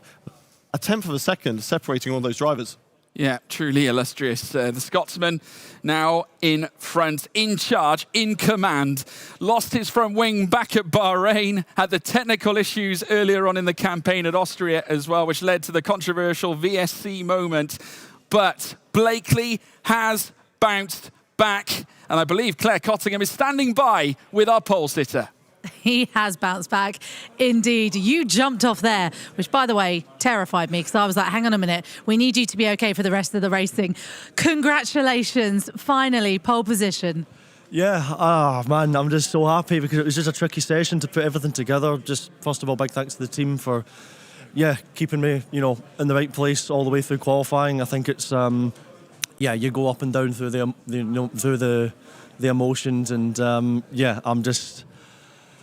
Oh, I've had so many, moments. I've had so many Q3s, but it's not as many pole positions. So it's like when you finally, put everything together after what's been, quite a up and down couple of days. I actually was jumping for joy. I don't know what else to say. The Ferrari was dominating Q3 of Barry Borman. Was there a point where you thought you weren't sure whether you could match his time? He was on fire, and then suddenly, in that dying moment, Lucas Blakely. Yeah, I mean, the Ferrari guys are quick, so naturally, they're always going to be tough to beat. But I knew that, I knew the peak pace was in there. I knew it was the more hard. My brain's completely lost it. But the tricky part is putting it all together. That's something that I think's been quite difficult in these few days. I've had a few, boring issues that is not worth trying to explain bit for bit. But it's been very, very challenging to put it all together, especially in these final runs of Q3. So to finally clutch up and finally have it come together, because I knew I was on a good lap for the first half. I knew the lap was really pinpoint, and then coming into sector 3 I had the same issues I was always having, pushing on with understeer, struggling to rotate, and I was just keep pushing, please just begging for the delta to stay up, and it was enough. I think it was not by much, but it was enough. And I mean, obviously the races are later, but it means a lot just to finally have something go smooth in Q3. Talk me through these emotions. It feels like it's been such a roller coaster of a couple of days, and we're not over yet. I hate to tell you, it's not the win, it's pole position. Talk me through how you're feeling. Yeah, I mean, I think this is just the perfect example of F1 sim racing. I mean, I was out in Q2. I mean, my Q3 streak's gone. But, at 29 and it'll be remembered well. But, went out in Q2, was a really... it was a really down moment. I'll be honest. It's naturally not a nice feeling when you feel like you've done a clean run and it's not came together. But it's just you've just got to reset and refocus, and to bounce back like that is just. I don't know how easy or how hard it looks, but it's just you've got to be in the moment and just try and make the best of it. And I'm just so happy. I mean, I know it's only pole position, but I think being able to bounce back like that, and I've really put myself in a lot of pressurised situations these last few days, so to know that I can still pull it out when it matters is, it's a nice feeling, so I'm looking forward to later. It's not only pole position, it is pole position, so that means you're the fastest man out there today around that track. That is a big thing. Let's talk about the race, though. You're going to have a very fast Ferrari behind you. Yeah, I mean, a very fast F1 behind me. The grid is so competitive. The race won't be easy. I mean, we saw in Silverstone yesterday how, even starting on the front row can very easily start to slip back towards, the middle of the top 10. So naturally, I just want to enjoy this moment. It's been a rough, up and down event for, maybe my standards. But I think, I'm really glad to bounce back. And I'm looking forward to the races. We'll just give it everything. That's all I can do. We'll see. Lucas, go enjoy this moment. Go and celebrate with your team. Ariana. Thank you so much, Claire. Wow, so many emotions. Congratulations to Lucas Blakely for grabbing pole there. I think everyone felt that. He was very vocal, very emotional. As you guys said, one of the more emotional guys we have. But it's amazing to see. I love it. He just puts so much time and dedication into this, and it just shows from the emotion, the uproar that he has when he could finally get pole position. And a great qualifying session there. It looked like Barry had it, and right at the end, both Freddie Rasmussen and Lucas Blakely were able to pip him at the end. One McLaren starting at the front, another one right at the back. Everybody else is filling in a McLaren sandwich, and it's going to be an exciting race later on. It will indeed. Barry looking strong again, though. I mean, it wasn't the pole, but he is consistent. Yeah, these two are certainly continuing their battle from Spa, aren't they? Do you remember that final few corners where it would be Barry who would pip Blakely to the race victory? Maybe this is Blakely's time for vengeance. Who knows? I enjoy this fascinating tale between these two. Of course, teammates last season. But, that's exactly what Blakely needed. I mean, that eviction from Q2 was going to hurt, especially considering the record that he has held in F1 sim racing over the course of many years now. I mean, that happening at Zandvoort, but then jumping to a vastly different circuit at Kota and pulling out a pole position out of the hat is truly unbelievable. Credit to him. Credit to him indeed. We have the provisional starting grid ready to have a little look through. Talk us through it. Here is the starting grid for the start of the Circuit of the Americas race. Danny Moreno starts from the back from P20, Jake Benham alongside him in P19. We move on up to P18, Joni Tormela. Ismail Fassi, yet another troubling qualifying performance, down in 17th place. Ulash Aljildirim in 16th, Ruben Pedreño in 15th place. Further up, we then, of course, have in P14 Patrick Schipos for Alpine, with Nicolas Longuet starting in 13th. Further up, Tom Manley in 12th with John Evans. A very, very smart qualifying session on his part. Very unlucky to miss out on the top 10. In P10 itself, it's Alfie Butcher with Josh Edo alongside him. Edo has been very consistent so far this event. Jana Watmere in 8th. Brendan Lee, two-time world champion, sharing the same row of the grid. Lee on 7th spot. Moving on up into 6th, Fabrizio Donoso. I say it again, vintage Donoso. Is he back? Thomas Ronha in 5th spot as well does the Dutchman. And Alvaro Caraton, almost a return, a brilliant return too on the second row with Barry Burremand alongside him. Remember, Caraton ill yesterday. Frederick Rasmussen starts on the front row, could not quite take pole because Lucas Blakely was his kryptonite. He took it away from him and will start at the front of this order and looking for the race win, no doubt, his first of the season. Absolutely. Wow, there we have it. All of our qualifying sessions done. 6 qualifying sessions over the last few days, and they have been exciting. Who has been your standout qualifier? Standout qualifier, I think it's so hard to tell because we've had so many. Yeah. I think Alfie Butcher has been very strong in qualifying. He's had some moments where he's up there, but he's just been unable to snatch away that pole position. But I think it's got to be Barry Burremand, because it might be a little bit recency bias, but the last 3 races he's been right up there in the top 3, and he's just been very strong in qualifying. So for me, it's Barry. What about you, George? I think I'm going to go for a boring pick here at this point. And I'm sorry to say it, but really it's because he's been so good. Freddie Rasmussen, I think, honestly, he's qualified so well, always in the mix, always in the fight. Almost a crime that we haven't seen race victories from him so far. So, I mean, sit tight. Probably someone who deserves at least something at this point, but giving it all and managing to find his way onto the front row of the grid. I mean, the trip up to turn 1 is going to be so important, but Blakely is obviously going to challenge him.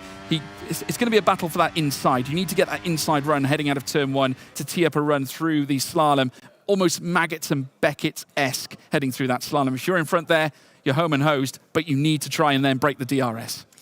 Oh, well, we will see how this all unfolds when we're back. We're going to have a short break, and then when we get back, it is time for our final 2 races of Event 2. I cannot wait. George and Hayden, thank you so much for taking us through those qualifyings, and Claire for all of the interviews, and thank you guys for joining us. Be back with us soon for the final 2. We'll see you shortly.